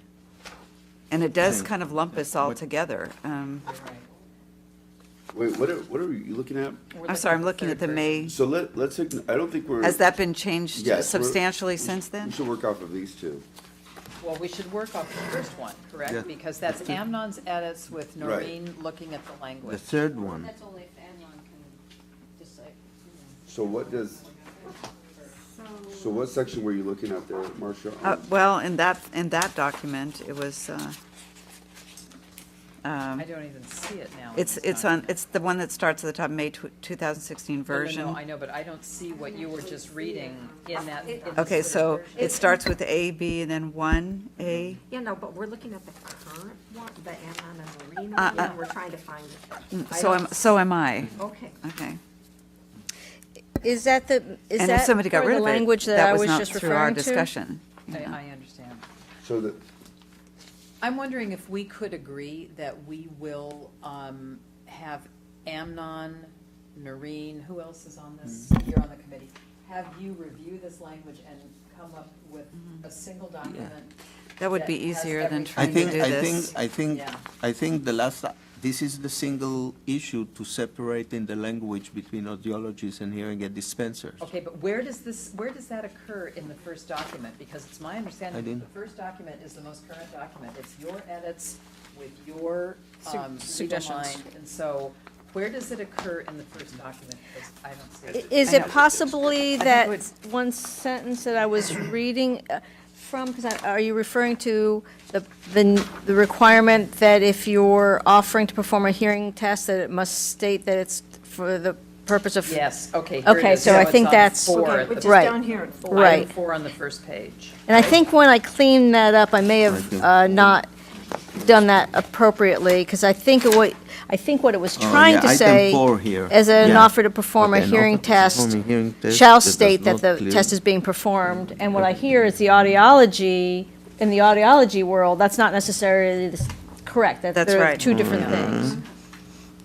And there may be Oh. other things in here that I have to look at more closely that also have that Maybe conflict. We could send this, can we address that issue? Yeah. So that we know from the board how we want to deal with that? I think we want to separate where is the difference between hearing aid dispenser and dispensing audiologist. But there's only, I don't know if is there more than this instance? I don't know, I have to look back. There are some other issues that I checked here. Okay. So something like that would read, for a hearing aid, for a licensed hearing aid dispenser, an offer to perform hearing test, something along those lines, that does not. distinguishing that it's for them. Yeah. Okay. So, because I think it starts, this is sort of the list of what the advertisements shall include, and I think it's supposed to say that that an offer to perform a hearing test shall include a statement that it's for the purpose of selling and hearing, and fitting and selling hearing aids. That's how I understood it, although the way I cleaned it up was wrong. So I think what I'm understanding is that should be except for dispensing audiologist, an ad for hearing aid shall include, for a hearing test shall include a statement that it's for the purpose of fitting and selling a hearing aid. Is that correct? Yeah, you could Yes, say it I with- think it is. With the Okay. exception of an audio, Yeah. yes. So, No, if you do just hearing aid dispenser, it accept, Yes, it's all right. yeah, I think we're all, Yeah, because I think there's difference between a hearing aid dispenser and dispensing audiologist. Yes, So, there is. so if we write hearing aid dispenser, we don't have to say then exempt a dispensing audiologist, because this is a repetition. I mean, here in 1399, 127, it says, advertises hearing tests without qualification as to the nature of the hearing testing that may be performed by a hearing aid dispenser. So it already says that that's incorrect. But I think you got rid of all that language, it looks like. You took out all those examples of what's correct and incorrect. I have a couple other issues even in the first document. It says, in the first, under A, a person licensed to dispense, it says, so long as, this is third sentence down, so long as such advertising does not promote the unnecessary or excessive use of hearing aids. I'm not sure what excessive use of hearing aids means. Buying 3 hearing aids for 2 years. Is that really an issue? Excessive use? Yeah, I think that's a vague, unnecessary perhaps, but excessive seems like an odd word to put in there. Yeah, we can take it off, yeah. So is that meant as an inappropriate recommendation? Well, I think. Perhaps. At least in my opinion, it's taking out excessive doesn't change. It says unnecessary use of. Yeah. Yeah, I don't see that excessive really adds anything to No. that sentence. I think unnecessary kind of captures it. Yeah. Okay, so I would Yeah, say. we'll take it off. So we'll get rid of Use that. seems like not quite the accurate word that you. Well, I agree, yeah, because what, if you wear it 23 Purchase, hours a day? Yeah. excess, Yeah. unnecessary purchase. Yes, I Yeah. think that's. Let's work on some language there that would get rid of that too. That wording is currently in that section of the law. Uh-huh, Oh, of the law. Yes. well, That's the current reg, it says but excessive. if we're making The law changes, is a we can regulation. clean it. Yes, you can make changes to it, but I just want to Okay. make sure Okay. that is It's in the regulations? It's in the current reg. It's in the Yes, regulations, It okay. says, as long as such advertising does not promote the necessary or excessive use of That's such silly. good. Good. Silly. I'm hoping somebody could, down on, under C2, the license number of the person licensed to dispense, including the letters, and there's all these, could somebody just tell me what those, I know some of them, but what's an HA versus an HT? A hearing trainee, Hearing, what is an HA? hearing aid, hearing aid. Okay, the license number of the person licensed to dispense, including the letters, as appropriate. AJ is the letters that precede hearing aid license, hearing aid dispenser license. Yeah. Hearing trainee, hearing Hearing- trainee license. So, or I'm sorry, dispensing HA audiologist. is, what is an HA? That's the hearing aid dispenser.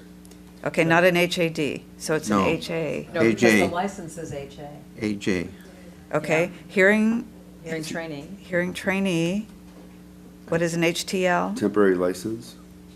hearing geez. Temp temporary. license? Yeah. Okay, and I know the other one. Yeah, okay. Okay.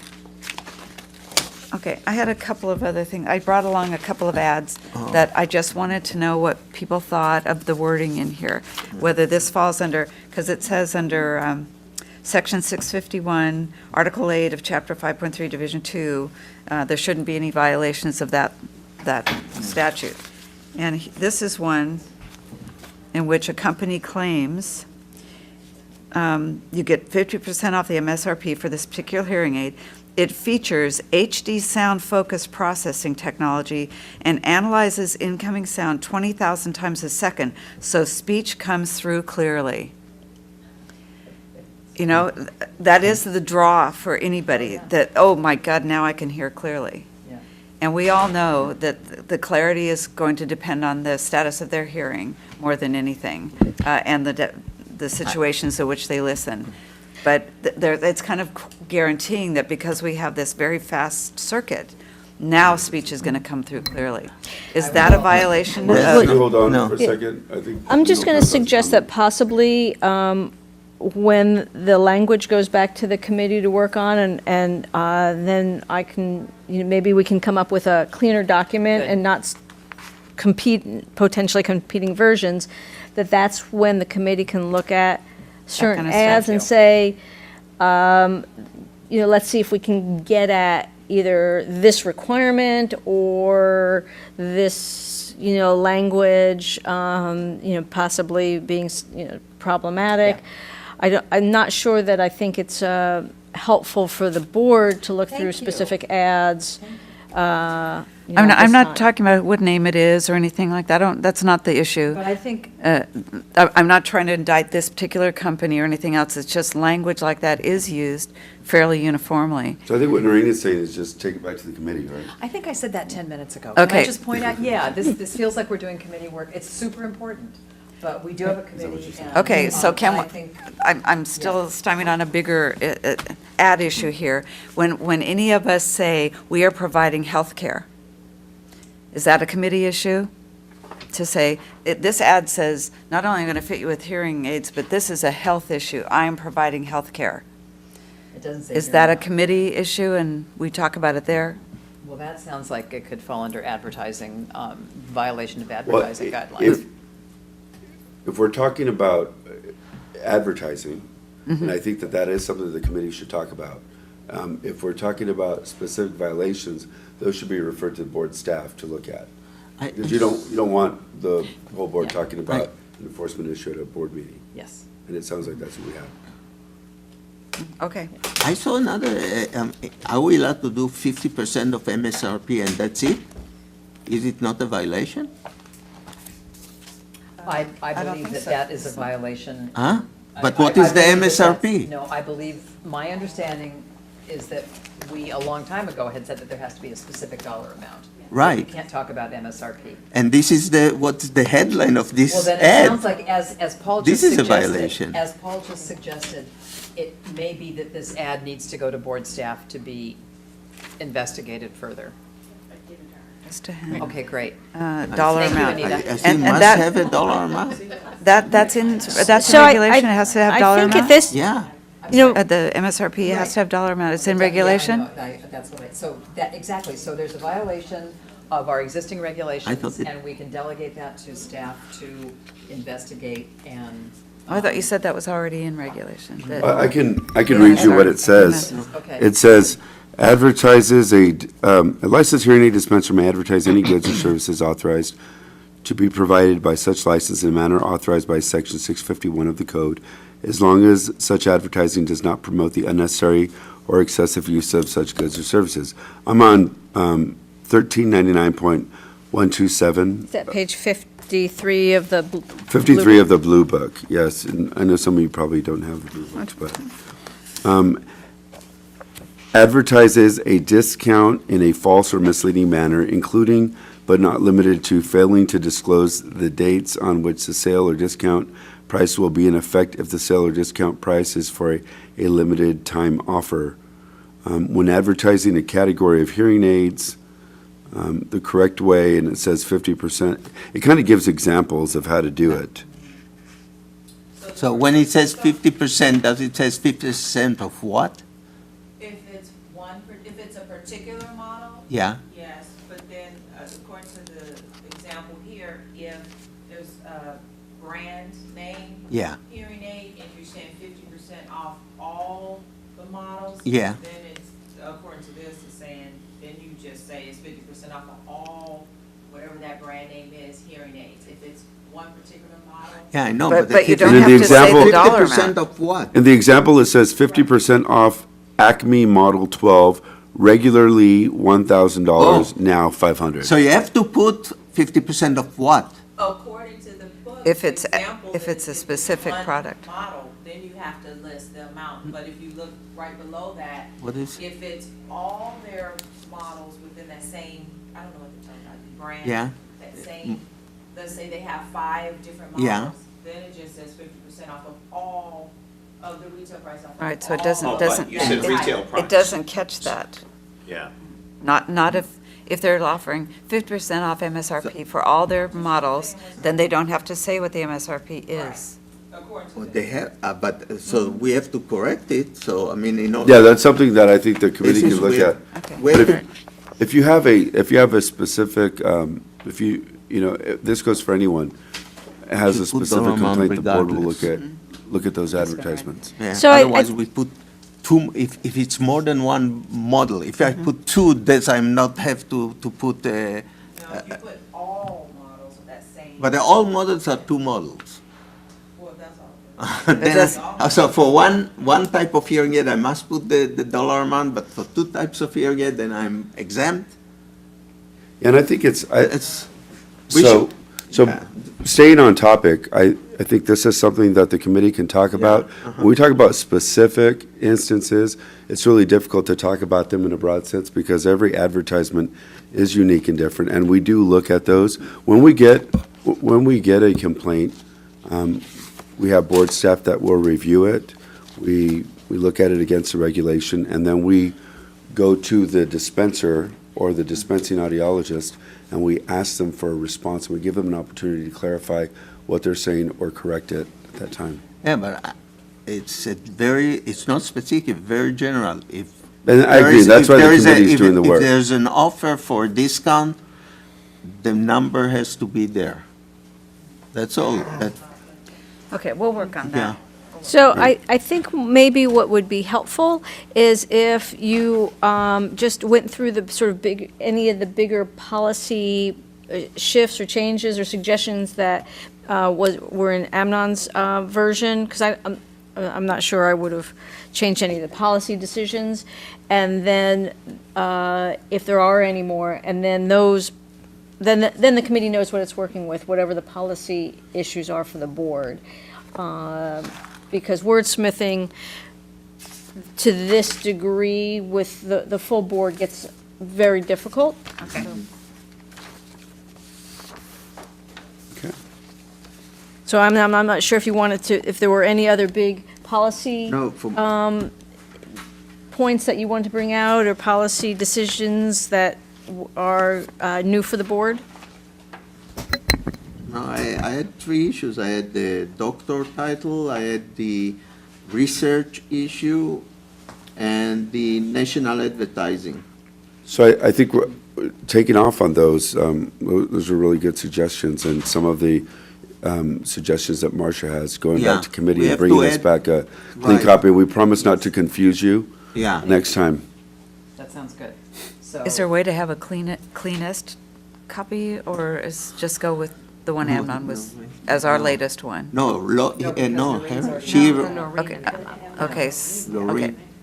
Yeah, So I that's think, the I think it'll price take a little bit of captured analysis, and looking at that one, Amnon's looking at what the concerns board were. came up with last time, make sure that we didn't okay, so lose that's this anything in one. that. I'm not sure I have this electronically, is it We can get it to you. possible? Sure, yep. Good. Thank you. This has been this challenging topic for a long time. Yeah. Okay.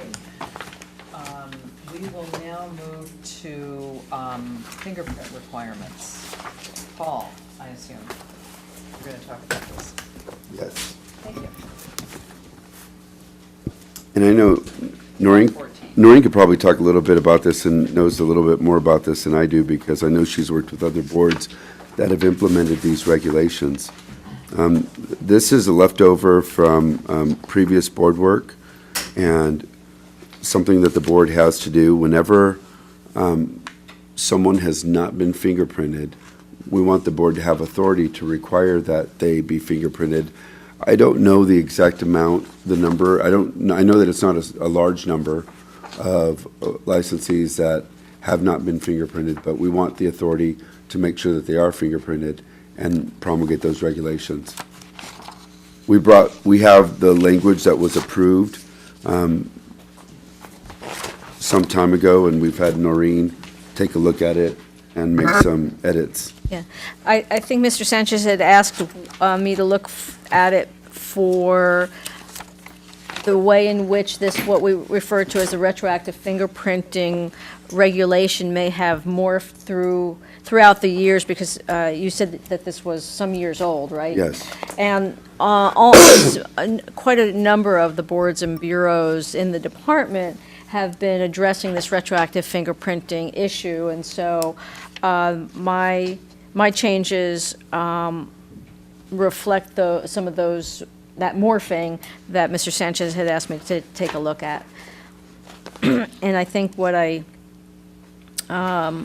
did is you have no retroactive fingerprinting now, right? So I think what I said, this is all new. I think I gave you a suggestion of where it might be located for both, and two different articles or sections, because I think it's related to the audiology, and then the hearing aid dispensers. I think they'd be a separate section. And I think I said, you use my same comments, the same language, but you might want to put it under the article related to applications. I think that's what it was, is putting it under the article related to applications, because I think it was suggested as an article that was related to something else.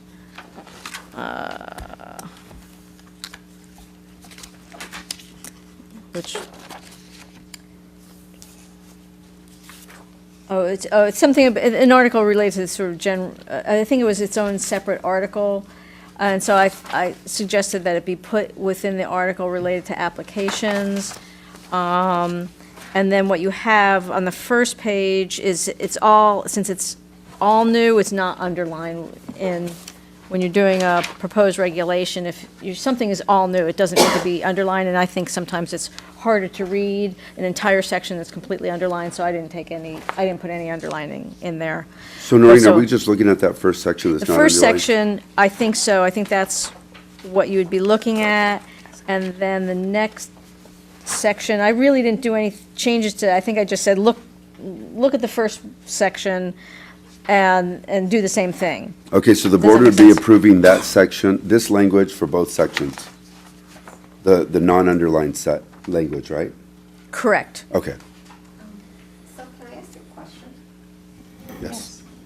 So it says, so I'm looking on the first page, the very first paragraph, for a license that expires after June 30th, 2018, as a condition of renewal, an applicant for renewal not previously electronically fingerprinted by the board, and for whom an electronic record of the submission of fingerprints has never or no longer exists, blah, blah, blah, blah, blah. How will the licensee know if the board has electronic fingerprints or whether they exist in the DOJ database? We would notify them, I was going to say, you'd probably. You Oh, will in notify. the renewal, All you right. notify? Okay. yes. And then what's the licensee supposed to go? Where does he put? They would go to a live scan location, get their fingerprints rolled, and it would be submitted with their renewal. And they'll get a certificate or some document that they've done it? They usually get a receipt from the place that where they roll their fingerprints, Yeah. and then the reporting comes directly to us. So I think that this is particularly applicable for old folks, because new folks have to submit That's correct. a COC right Yes. now. So in the last, how long have we been submitting? How You many know, years has it been? I know that Brianne was working with licensing staff to get me some exact numbers. I went back and I went through files, and I went through some really old files, and I could see that people were fingerprinted. People have been fingerprinted, so I don't have those exact numbers. But I know compared to, I know some other healing arts boards had a large amount, and they had to send Yeah. out letters. I don't know what our number is, but I can report that back to the board. Yeah, because I think I can use myself as an example, because I'm a dinosaur, and I have a very early I got license number, license in and I'm 86, absolutely so positive don't that mean- you don't have any records of fingerprints from me. I mean, since I've been licensed, any number of agencies have fingerprints from me. Every time I 31 do years something, ago. practically, I need remember. to be I fingerprinted didn't by the have COC. fingers 31 years ago. But at any Hold on, rate, what for the purposes of the licensing board, you don't have my fingerprints. I'm Okay. positive of it. But I've done it, eons of times. So I think that that's a very interesting law, because a lot of the very old folks will need to do that. Right. Many of the boards have worked with the Department of Justice, and they call it scrubbing the list, and they Yeah. give the list of the licensees to DOJ. DOJ sort of spits out those folks for whom there is no record of an electronic fingerprint. And if you have them done for one designation under the license, under the board, and then you change to some other designation, you don't have to do it again, do you? What do you mean designation? Right now, as far as I know, audiology aides have to get fingerprinted. So if they become audiologists, it'll still carry over and they won't have to do it again? That's my understanding. Yes. If the record still goes back to this board, I believe they would not. However, for a record that if somebody had previously, And she's asking with our board, such as Right. people that are in like internships, they get fingerprinted and then they become full licensees. We have their fingerprints. right, on it. probably When you get not. live scan, don't you select where you want? Correct. Yeah. And so then if you've already done it and you don't want to have to do it again, can you go back to the live scan place and say, please send it to this different board? No. have If to you, do- let's say you are a registered nurse and you've been live scanned for the purposes of being licensed by BRN, you cannot go and say, oh, and also send it to this board. you'd get a form that says, here's the code, you'd get re-live scanned, and so that code comes back to this So you board. just have to get re-scanned. You do. It's really expensive. I mean, It it's is. over That's what I mean by, $80. I've had it done eons of times, and every time it's because this agency wants it, and they don't talk to this agency, and this agency wants it, and they don't talk to that agency. It's not that they Done don't talk to 10 the- times. The law actually precludes an agency who's not authorized to get it from getting that information, so it's not that they don't talk to each other, that information is not allowed to be shared. I had a question, Noreen. One version says for a license that expires after a certain date, and the other version says, let's see, what does it say? Any licensee, a licensee for whom electronic record in the submission of fingerprints no longer exists. Which language are we recommending? I think the first one, I think this specific is the date? one that, was this the second one? That's the one that you said had been approved by the board quite some years ago? Yes. Okay, so I think I kind of just gave you a new section that Okay. reflected how the language has changed with the various boards and bureaus in the department. Okay. Looking at this. So we want it to be clear. We've now made it much more clear that if they have to have been electronically fingerprinted by the board, by this board, not just electronically fingerprinted, because that came up in one case. And so I put a date on it because the board is going to need to ramp up its program whereby it talks to DOJ, gets that list of people who need to be retroactive fingerprints, and has a chance to go out to the licensees and says, hey, by the way, before your next renewal, you're going to have to do this as a condition of that renewal.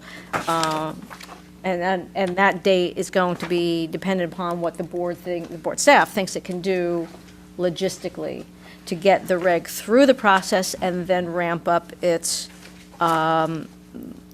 outreach to those licensees who need to do the retroactive fingerprinting. So You send them a code so that they know how it's directed? yes, each of boards and bureaus have a code. I think the form is pre-printed with the code that comes back to the board. Is that right? What I've seen the nursing board, what they sent out, and it was a letter with all the information and how to get to the form. But the form would have they call it an ORI code. It's like a smog check. Just take it. So it may not be printed, but they may provide. I'm not clear on what the exact process is, but something like that. The other question I have is that we have, again, stating that for a license that expires after June 30th, 2018, I think it would, if this is a new regulation, I can't imagine it's going to get through the entire process by June 30th of 2018. This is a new reg.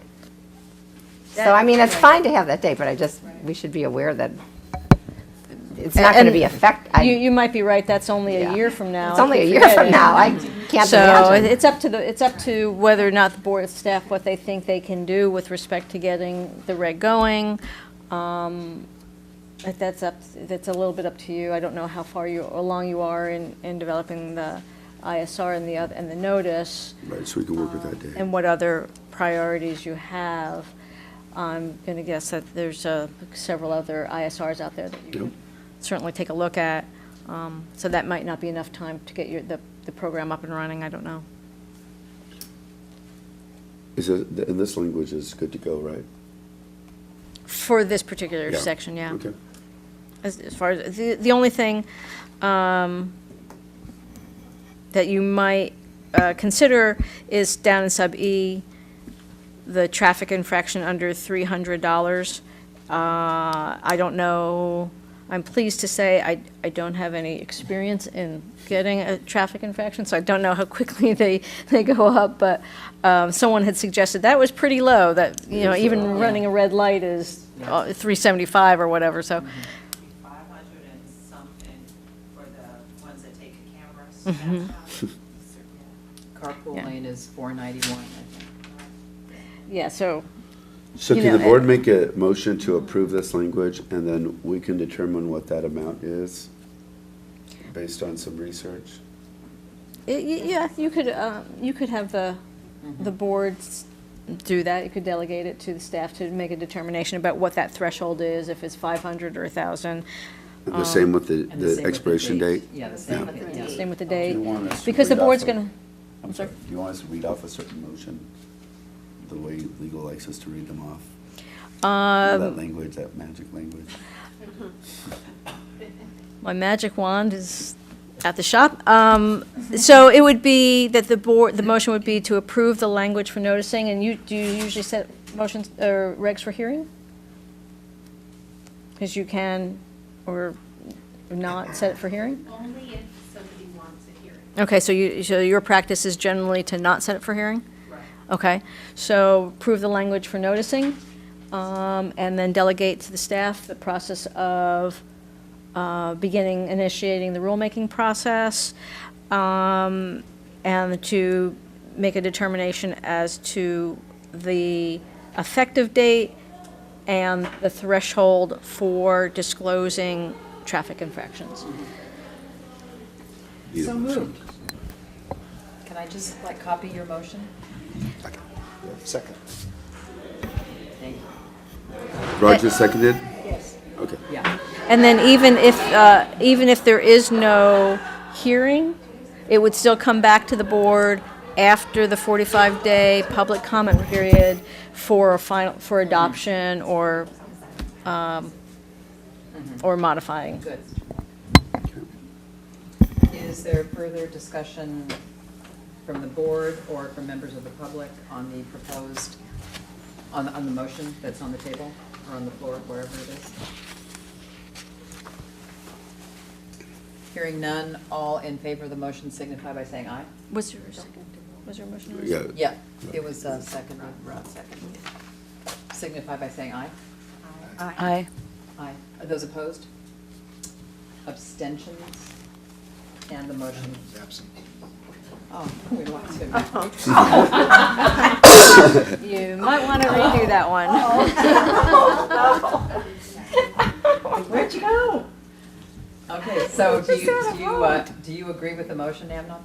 You agree with the motion? You might want to redo that one. Yeah, well, it's a motion about So what? it's That- I think the motion. Yeah. It's been moved and seconded that we accept the proposed language for. Retroactive fingerprinting. Yeah, for retroactive fingerprinting under tab number 14 and delegate to staff to.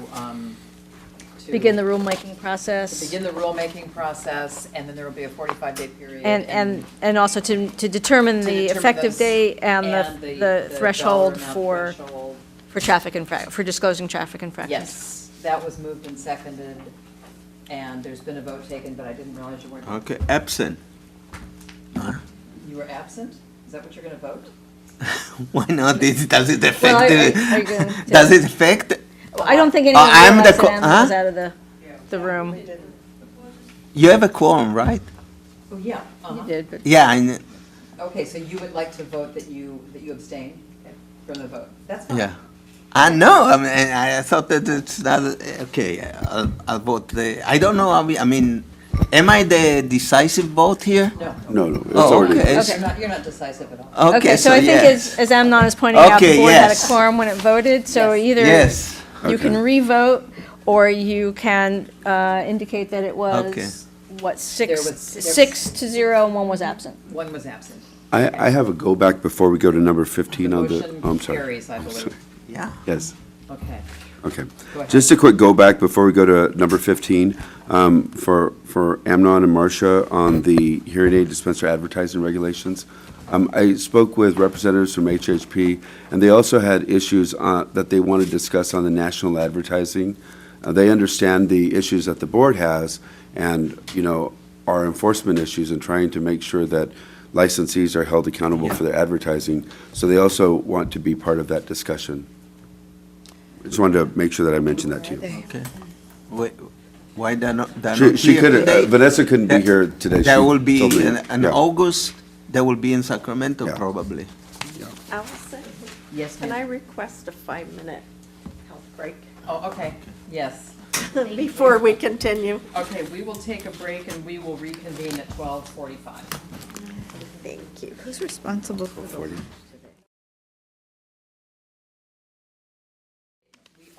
Silly me. Item number 15? Item number 15, Okay. legislation.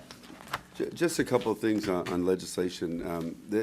This is another workload that we don't really have the staff for, so we try our best to get legislative information from our DCA. We call it the Reg Office, Division of Legislative and Regulatory Review, and they're really helpful in providing this. But I noticed we have been missing, important bills because we're not watching everything, we can't. So what I was going to suggest is that, maybe the board have a standing committee that reviews legislation, looks at bills that the board may need to take a position on and make recommendations to the board to take positions on specific bills. And that way, I think that would make the discussions more focused and allow us to move on those things.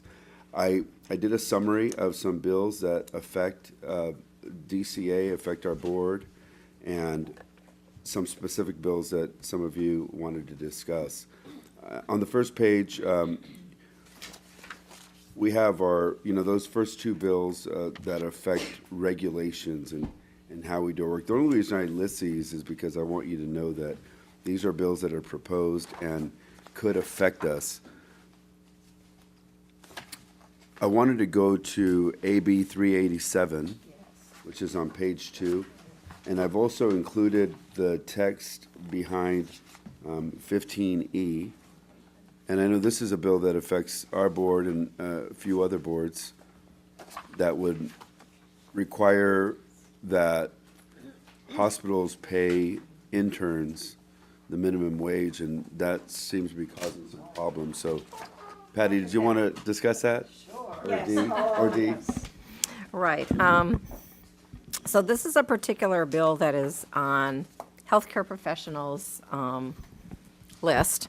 So that would include, and university programs lists in particular. And so it impacts any program that needs to have intern placement to learn clinical skills. And that would include audiology programs and speech-language pathology programs, as well as any number of other programs like nursing or occupational therapy or physical therapy or social work. You can go down the list. All of these types of clinical programs require that their students gain experience on site in an employment setting. What this does is this bill states that any intern from any program will need to be paid by that employment setting minimum wage. And this would be, to say the least, an added expense to employment settings such as hospitals. I believe it would also apply to public schools, which certainly don't have any extra money. And any number of settings, private practices, it doesn't matter where the individual is placed, they would need to be paid minimum wage. So the effect of that is that sites will stop taking interns because they simply can't afford to pay minimum wage to all of these interns. The result of sites not taking interns is that then our accrediting bodies will not be able to, we will not be able to meet the standards of our accrediting bodies. And I hate to be so dramatic about it, but essentially our programs will need to close down. That's just all there is to it, because we will not be able to meet the standards of our accrediting bodies. So, About unintended consequences of a bill. and so the impacts are huge, and so it's on all of our professions' radar ranges. I'm not going to speak for Marcia and the Audiology Associations, but I know they've been very proactive about it. I know the California Speech Language Hearing Association has been very proactive about it. I know individual universities have been very, proactive about it, but I don't know exactly where it stands right now, so. Do we know what the impetus was behind this bill? Pardon? Do we know what the impetus was behind this bill? No, I was going to ask. I know who sponsored it. So, And who's supporting it? Okay. Let's who hear it. sponsored it? The United Health Workers are the sponsors. Oh. It's supported by California Employment Lawyers, California Labor Federation, AFL-CIO, California Pan-Ethnic Health Network, Community Coalition, Laborers International, Los Angeles Alliance for a New Economy, United Food and Commercial Workers, Western State Council, Western Center on Law and Poverty, Working Partnerships USA. I have a question. So if I'm paying wages, I'm an employer according to this definition. If somebody said, I want to get into the hearing aid business and I want to be an intern for free at your place and watch you how you do this and this, and then I'll have to pay him minimum wage? Yes. So I don't take him. Of course, that's what you're saying. That's right. Yes. Well, they can't abolish intern in the dictionary. There will be no intern anymore. That's right. I mean, That's right. abolish the intern. It was in appropriations, I thought. And you know what we will say? Was it in suspense? I want the old intern in the legislative building also to be paid. That's They're not true. paying them. Well, they will have to pay them. No, last I saw it was re-referred to committee. I was going to see who opposed. We had a list of those.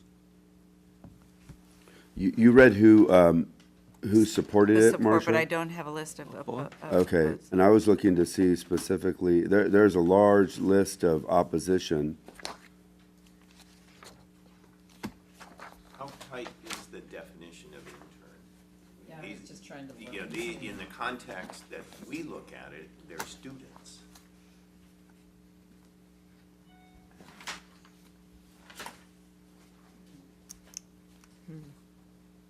Minimum wage for all industries. You have intern working? Yeah, they barely meet minimum wage. Oh, they get paid? So, Intern? intern positions, yeah. Oh, I'm talking about not physicians. So- intern. Paul, I Students? would add that the Chancellor's office has polled all of the CSU campuses, asking on each one how many of them have students that would fall under this category. So legal counsel at the Chancellor's office is Observe working you. on it as well. It's I ridiculous. don't see a definition of intern.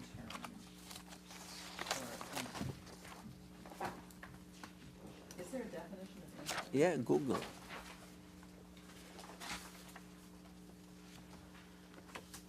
I see a definition of employer. Where's the definition of interns? Definition of intern. I see a definition of employer, employee who are treated as employed by, no, I don't see. Yeah, the definition that they're talking about for employer, they're referring to the intern. The employer, oh, no, no, no, no, I no, don't think it uses the no. term intern. Right. It doesn't use. Oh, they're not, they don't, okay, so. They don't they're- use it. Are they using the term employee, which is different Yes. from an intern, in my opinion? But apparently not theirs. Does anybody see that? No, it just says, it says, for the purposes of this subdivision, employer means any person who directly or indirectly or through an agent or any other person employs or exercises control over the wages, hours, or working conditions of any person, including persons engaged in a period of supervised work experience, Any person? to satisfy requirements for licensure. So, yeah, there you go, that's so what their that's- definition is. Uh-huh. So this is what needs That's to a- be gotten that's rid right. of, you know? In So this, that's for including, licensure, Oh, not necessarily to, for education. yeah. but it is for licensure because we Right. prepare our students for licensure. That's right. They go together. They go together. We prepare our I'm looking students for at- licensure and certification The purpose of the education. as an allied health To professional. satisfy requirements for licensure, registration, or certification as an allied health professional. I don't understand that at all.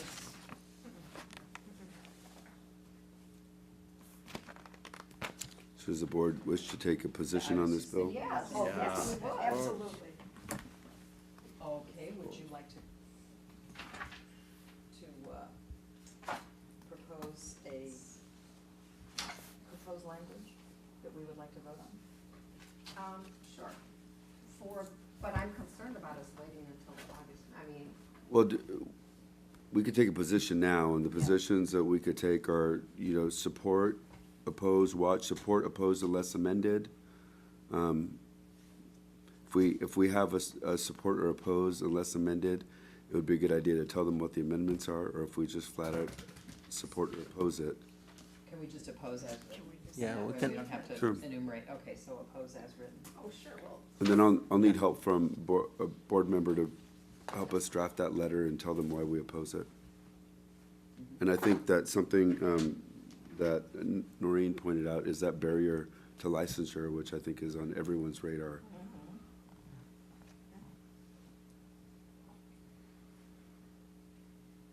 So in other words, when you take an opposed position, you're essentially saying that there's really nothing you could do To make this right. to make, to get to the board to want to support it, because Right. the very idea of it is contrary to They only had an but that's not true. If it was, if they, being opposed unless amended. yeah, because really our issue is what's italicized here, Their which issue is isn't the in minimum 3 and wage, 4. their issue is just. No, the issue is 3 and 4 here. Roger? Yeah, would this bill speak to any other categories of health professionals besides interns? I mean, if that section 3 were removed and it just discussed minimum wage for health professionals without the word intern, just wonder if this would sort of fix something else that we're not thinking of when we're thinking of interns.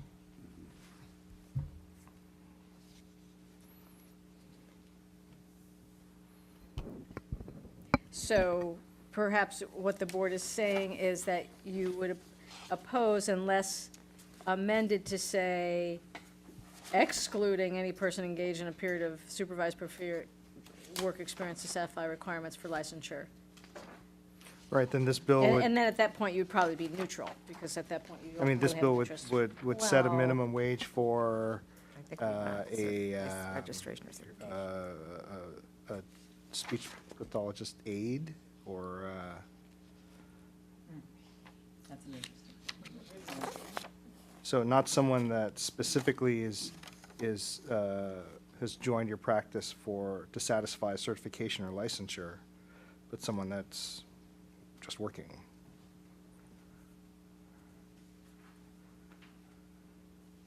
Unless you designate yourself as a volunteer, most of them would be paid, I think, if they. Right, but is there a minimum wage for them already? Speech pathology aides are paid. They're employed by. Right, and- but I are don't some know getting about paid minimum less than wage. what this minimum wage would be? Again, I don't know what the motivation of this bill is, but if it's to set a minimum wage for another class of employee that's not an intern, would this language be acceptable, just taking out someone that's there for purposes of education, certification, licensure? Yeah, probably. Well, That's what they're after. we could just state in our opposition letter why we oppose it, and then if they come to us and ask us if we would be interested in anything else, we could tell them any other amendments. Yeah, I don't know how we could support this with amended language, because basically the amended language would be not this language, Right, Well, right. and not this bill. Yeah. well, so- the amended language would be removing the italicized portions of item 3 and 4. That seems like that's the Yeah, but That's I about- purpose of the think, bill. I think if you read earlier, like in the very beginning, I don't see. I mean, to me, that would be gutting the whole bill. Yeah, I think it's, I think, I don't know that this feels fatally broken. They said the one amendment potentially is to flip it and say, the term employer means, and then the definition, excluding any of those, so it's really clear that it does not, the term employer does not apply to those, to people who are using, people engaged in a period of supervised work experience. But, oh, I see. Yeah, a member right, of the right. public. Okay, I just want to make sure that You could do that, or you could simply, as Mr. Sanchez suggests, just take an opposed position, indicate why, Yeah. and then the committee can do what it wants. I don't know how many of you guys are actually aware of what the employee standards for minimum wage is going to be by 2022, but looking at the state website, by 2022, they're pushing everybody to $15 an hour. So this is going to specifically address those who aren't qualified as standard employees. So it sounds like you guys are just absolutely opposed to it because all employees otherwise will be at $15 an hour by 2022. So this isn't addressing any standard employees in any of your industries. Just, I don't know if you guys knew or not. By 2022, all minimum Yeah, I wage knew will be it at was going 15. to 15. Okay. I didn't know when. It's the same chart that they actually have Right. inside the bill. Oh, So they're just trying to include people that are not making minimum wage. So So, would someone like to propose a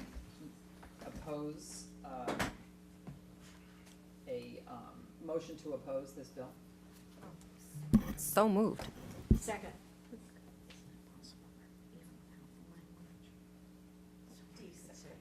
Yeah, I got that, thanks. Yeah, I'm just waiting until they. Is there further discussion by the board or by members of the public?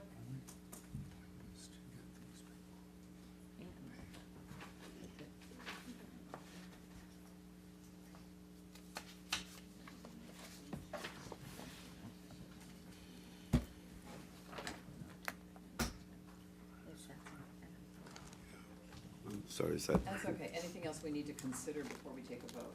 So it's been moved and seconded that we take a position of opposition to this bill. No, we just need to get right on, you know, if you could help me by drafting that letter. I could work with whoever and put it together and send it to the appropriate Okay, body. Okay. Is there further discussion? All those in favor of the motion signify by saying aye. Aye. Those opposed? Those abstaining? The motion carries. I'd be happy to work with you, Paul, if you want to start putting some stuff onto the bill. Okay. See what I can do.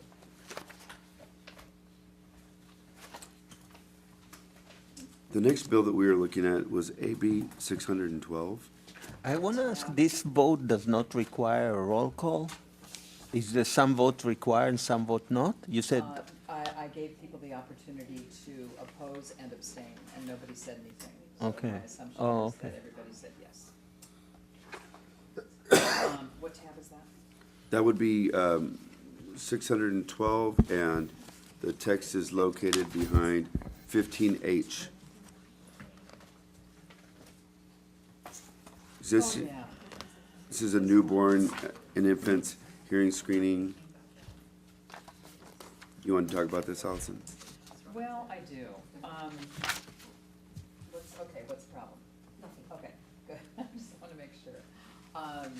So my incomplete understanding of this bill is that, and I don't really fully understand this. Existing law requires that Department of Healthcare Services implement newborn hearing screening program and to implement reporting and tracking system for newborns and infants tested for hearing loss. That is true. From 2008, when we started, or actually way back when, 2000 when we started, up until November 30th of 2016, at some point during that period, the state entered into a contract with a private organization to use their tracking software for data reporting. And the beautiful thing about the tracking software, although I have other issues with it, the tracking software literally took data from the screening device that was used to test the baby and dumped it directly into the state reporting system. So it was a fully electronic, from the device that screened the hearing in the baby directly into the state reporting system, so that we had complete electronic reporting with no human intervention, which is super important in a program of this size. November 30th, we learned very abruptly that the state had terminated its contract for this proprietary software, and we were told that we had to go back to paper and pencil reporting, literally screen the baby, take that information, the nurse takes it and puts it in whatever system the hospital had, and the information was then being transmitted by some combination of faxing, probably mostly faxing data to the state. So huge opportunity for lost data. So my understanding of this bill, and Paul, correct me if I'm wrong, but my understanding of this bill is to basically say that the state of California now is going to create its own tracking system. And we're no longer going to purchase a system, we're going to build our own system. The department shall develop, the department, meaning I assume the Department of Healthcare Services, shall develop and implement an electronic reporting and tracking system for newborns and infants tested for hearing loss, and then it goes on to define how this is going to happen. This is not going to happen quickly, and just the one new thing that I know since we last talked about it is that after 6 months of manually reporting data and it turning into a complete mess, the prior vendor turned on the old data management system, and it's my understanding, but I do not know this with 100% certainty, it's my understanding that the prior vendor is providing its system that we've used for all these years. It's providing this system to the state without charging the state. Okay, yeah, and this was brought about because the state ended that contract, that electronic data management contract, and absent that system, they were using an old manual process. They figured out, yikes, we got a big problem here, and people can fall through the cracks.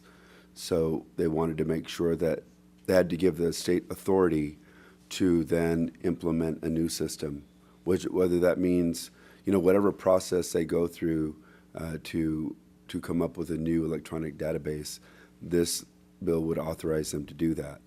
And then I think there have been some other developments, what you just mentioned right now in the process, but that's what this bill does. Otherwise, the state doesn't have that.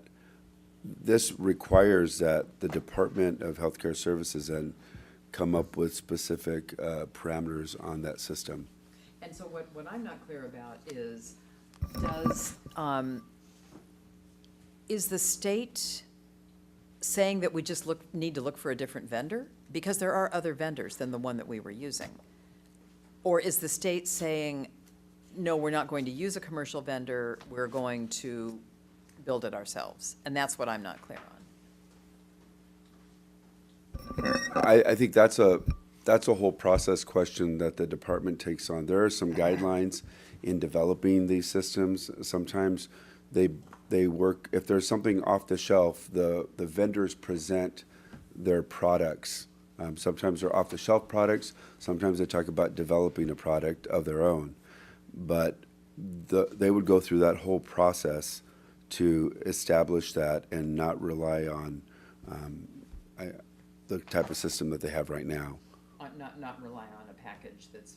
Or not rely on. Basically a vendor, a third party. Right, vendor. or not rely on a manual system. So that's what's defined in this legislation, is just making sure that, we give them authority and set these requirements for them, and it's all laid out. And what's been added is the italicized version. Do we have any idea where this is right now? Yes, last I saw, I was just looking it up right now. Okay. But last I saw it was in appropriations. So then it is not clear at this juncture whether we're looking to build our own system from the ground up or take competitive bids for other DMS packages. No, this is just requiring that, that it be reported electronically, the information be reported electronically. I don't think it's that specific. But that's always been, it's always been, well, maybe not. Well, you're right. So it's requiring that electronic reporting and tracking system. So they have to develop something. How they develop it, though, I don't think that's specific. I know I've been a part of at least a couple of database conversions, and I've been part of it where they develop it from the ground up, and I've been part of it where they do what they call COTS, off-the-shelf product. Sometimes you have vendors that say, we developed this in Texas or Yeah. New York, and we already know exactly what you need, and they pitch that. So they're both equally difficult, never easy, and they both have their pluses and Yeah, I think drawbacks. one of the most important things, though, is in this particular application, when tons of babies are born and they're discharged within 24 hours of birth, and to expect the staff to actually have to take data from a piece of equipment, from a computer, and then re-enter it into another system. So the old system used an HL7 interface, which is basically a HIPAA interface that allowed the screening device, the screening computer itself, to transmit the data electronically, as opposed to remembering, oh, did the right ear pass and the left ear fail, or did the left ear pass and the right ear fail? So there's that element of just additional work involved. So I think that's what the hospitals are struggling with right now is, having this additional workload and the additional possibility for error. Yeah, so this language makes some really kind of high-level definitions Yeah. of what would be required, but it's trying to address that so that they don't get caught in this situation Yeah. again. And Well, that it addresses what's happening right now. It sounds like they're already taking some measures too, which is great. Well, it sounds like the old vendor has stepped in and said, you guys are struggling and we're gonna rescue you temporarily, but it's my understanding that this is a temporary fix. So I think this is something we definitely want to keep a close eye on, to see how it goes forward. We will watch it. Good. Good. The next bill that I wanted to make you aware of is AB 1707, and that is our board sunset bill. And as you can see so far, there's not a lot of language in there.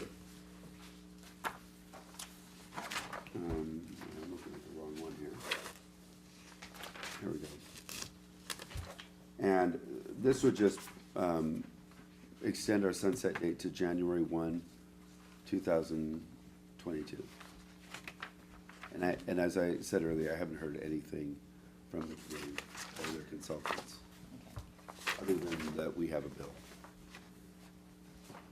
Has the board previously taken? No. Yeah, we may want to support this bill. Yeah, I think we should support it. That's a really good idea. If we don't, nobody else will, Yeah. so we I wasn't sure how fast you were gonna go to the next one. Is there a motion for the board to support this bill? So moved. Second. Been moved and seconded to support this bill. Is there any further discussion? All those in favor signify. Oh, public comment. Do you want us to, would you like to make a comment? Thank you. All those in favor signify by saying aye. Aye. Those opposed? Those abstaining? The motion carries. We support this bill. The next bill that we'd previously discussed was SB 198, which would allow hearing aid dispensers from Saroon Management for the sole purpose of inspecting ears, making impressions, fitting and maintaining hearing aids. Also allow hearing aid dispensers to discuss tympanometry tests for the purpose of referral to a physician and surgeon for diagnosis or treatment. The board took an opposed position on this bill, and last I heard, it is a 2-year bill, and it's on hold for now.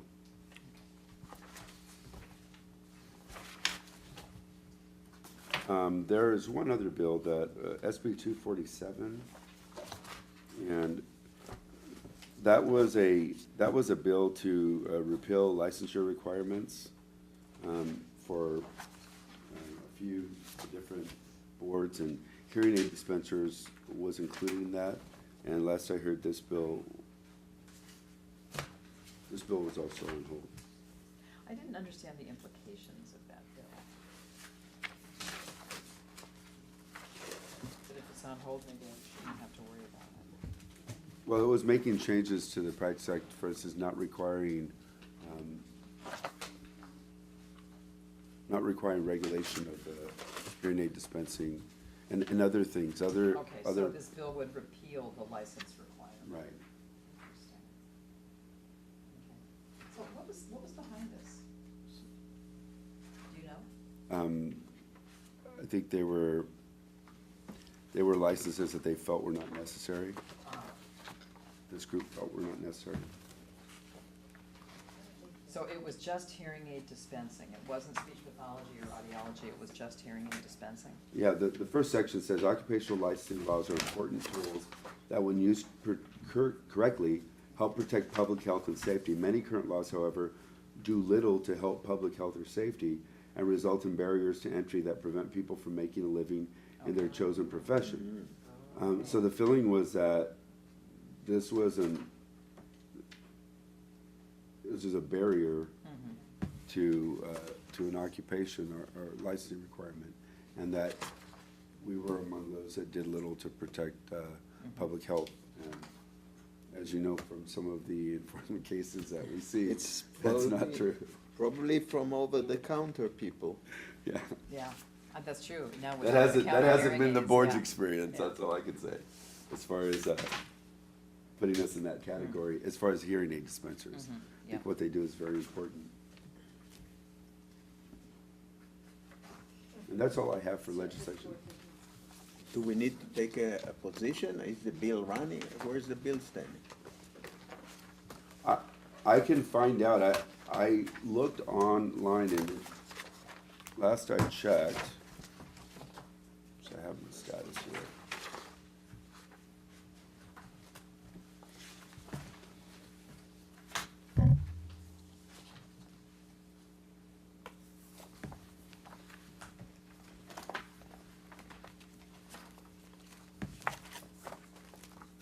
I want to see what the actual status is, but the board can take a position on this bill. Yeah. Would somebody like to make a Yeah, motion? I move to oppose. Is there a second? Second. Okay, is there, it's been moved and seconded to oppose this bill. Is there any further discussion from the board or members of the public? We're opposing the entire bill. I believe that was the motion, is that correct? And Yeah, we're going to yeah, oppose the I entire cannot bill? get into any line here right now. I'm sorry? I can't go Right. to, Did you yeah. have concerns about Well, opposing no, the does it entire matter that we're making an oppose for all the other licensed occupations that they list?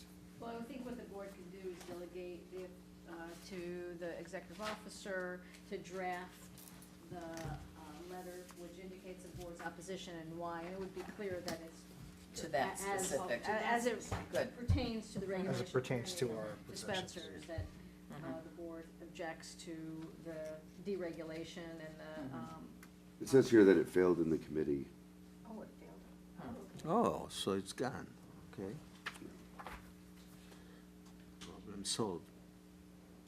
So do you want to No, I mean, withdraw or modify your motion? no, no action needed. It's not Okay, so going you wanna- anywhere. Okay, so you want to withdraw your motion then? Yes. Okay, so the motion's been withdrawn.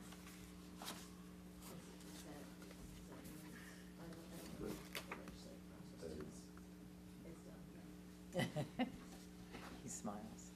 Okay, what other legislation do you want? That's to- all I have. Okay. At this point, I would like to ask members of the board first, and then members of the public for any future agenda items that you would like to see placed on the agenda. The board first. Sure. Yes, Well, yeah, also- I have, Yes.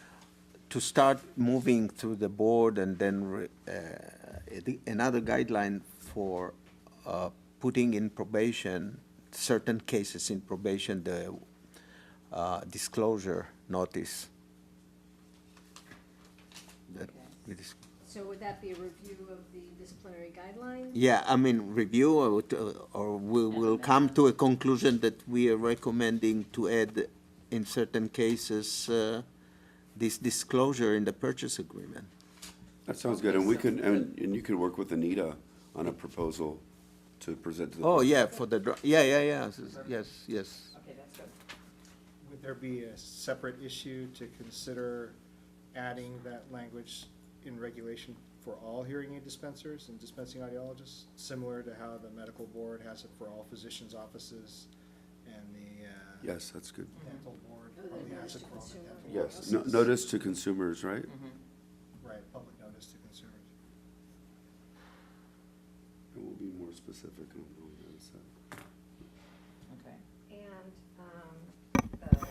the Speech Language Pathology Practice Committee will continue to discuss the approval process for speech language pathology assistant training programs. Okay.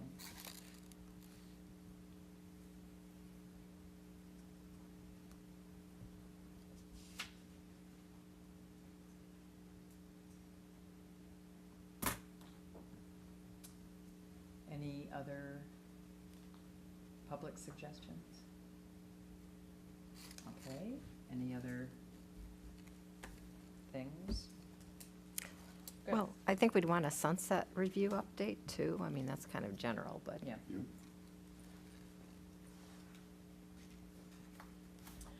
Okay, do you want to talk to us about the future board meetings, meeting dates?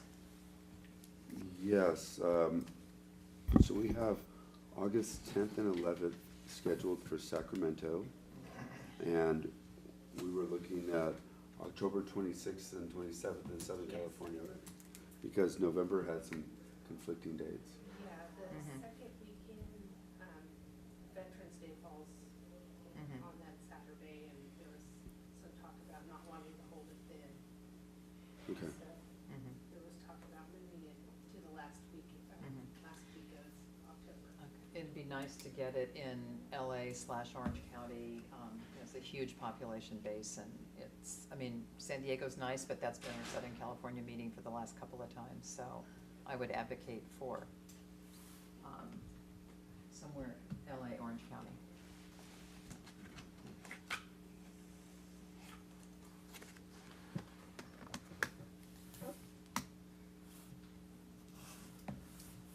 And did we want to talk about February location? February, we did that in Sacramento, don't we? February? Yeah. The last couple of times we've been in San Diego. Okay. Yeah, we said we're gonna go in the winter south. Yeah, Down. Like the birds. that's right. So are we looking at Southern California for February also? I think we alternate, so I think we'd actually be in Northern California in February, right? Then you What have the a board preference. wants. I want that.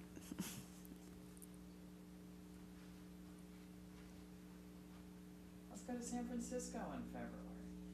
Oh. Oh, yes. Everybody's like, no. How about Sacramento again? Yeah. It's a lot easier for some of us. My suggestion.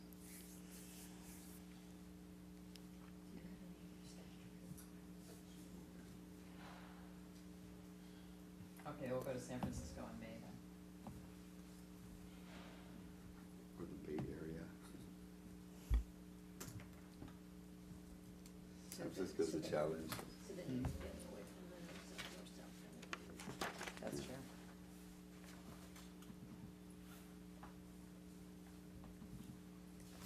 Okay. Anything else before we adjourn? I would like to say something. I think the board would like to thank Allison for tons of years in the chair position.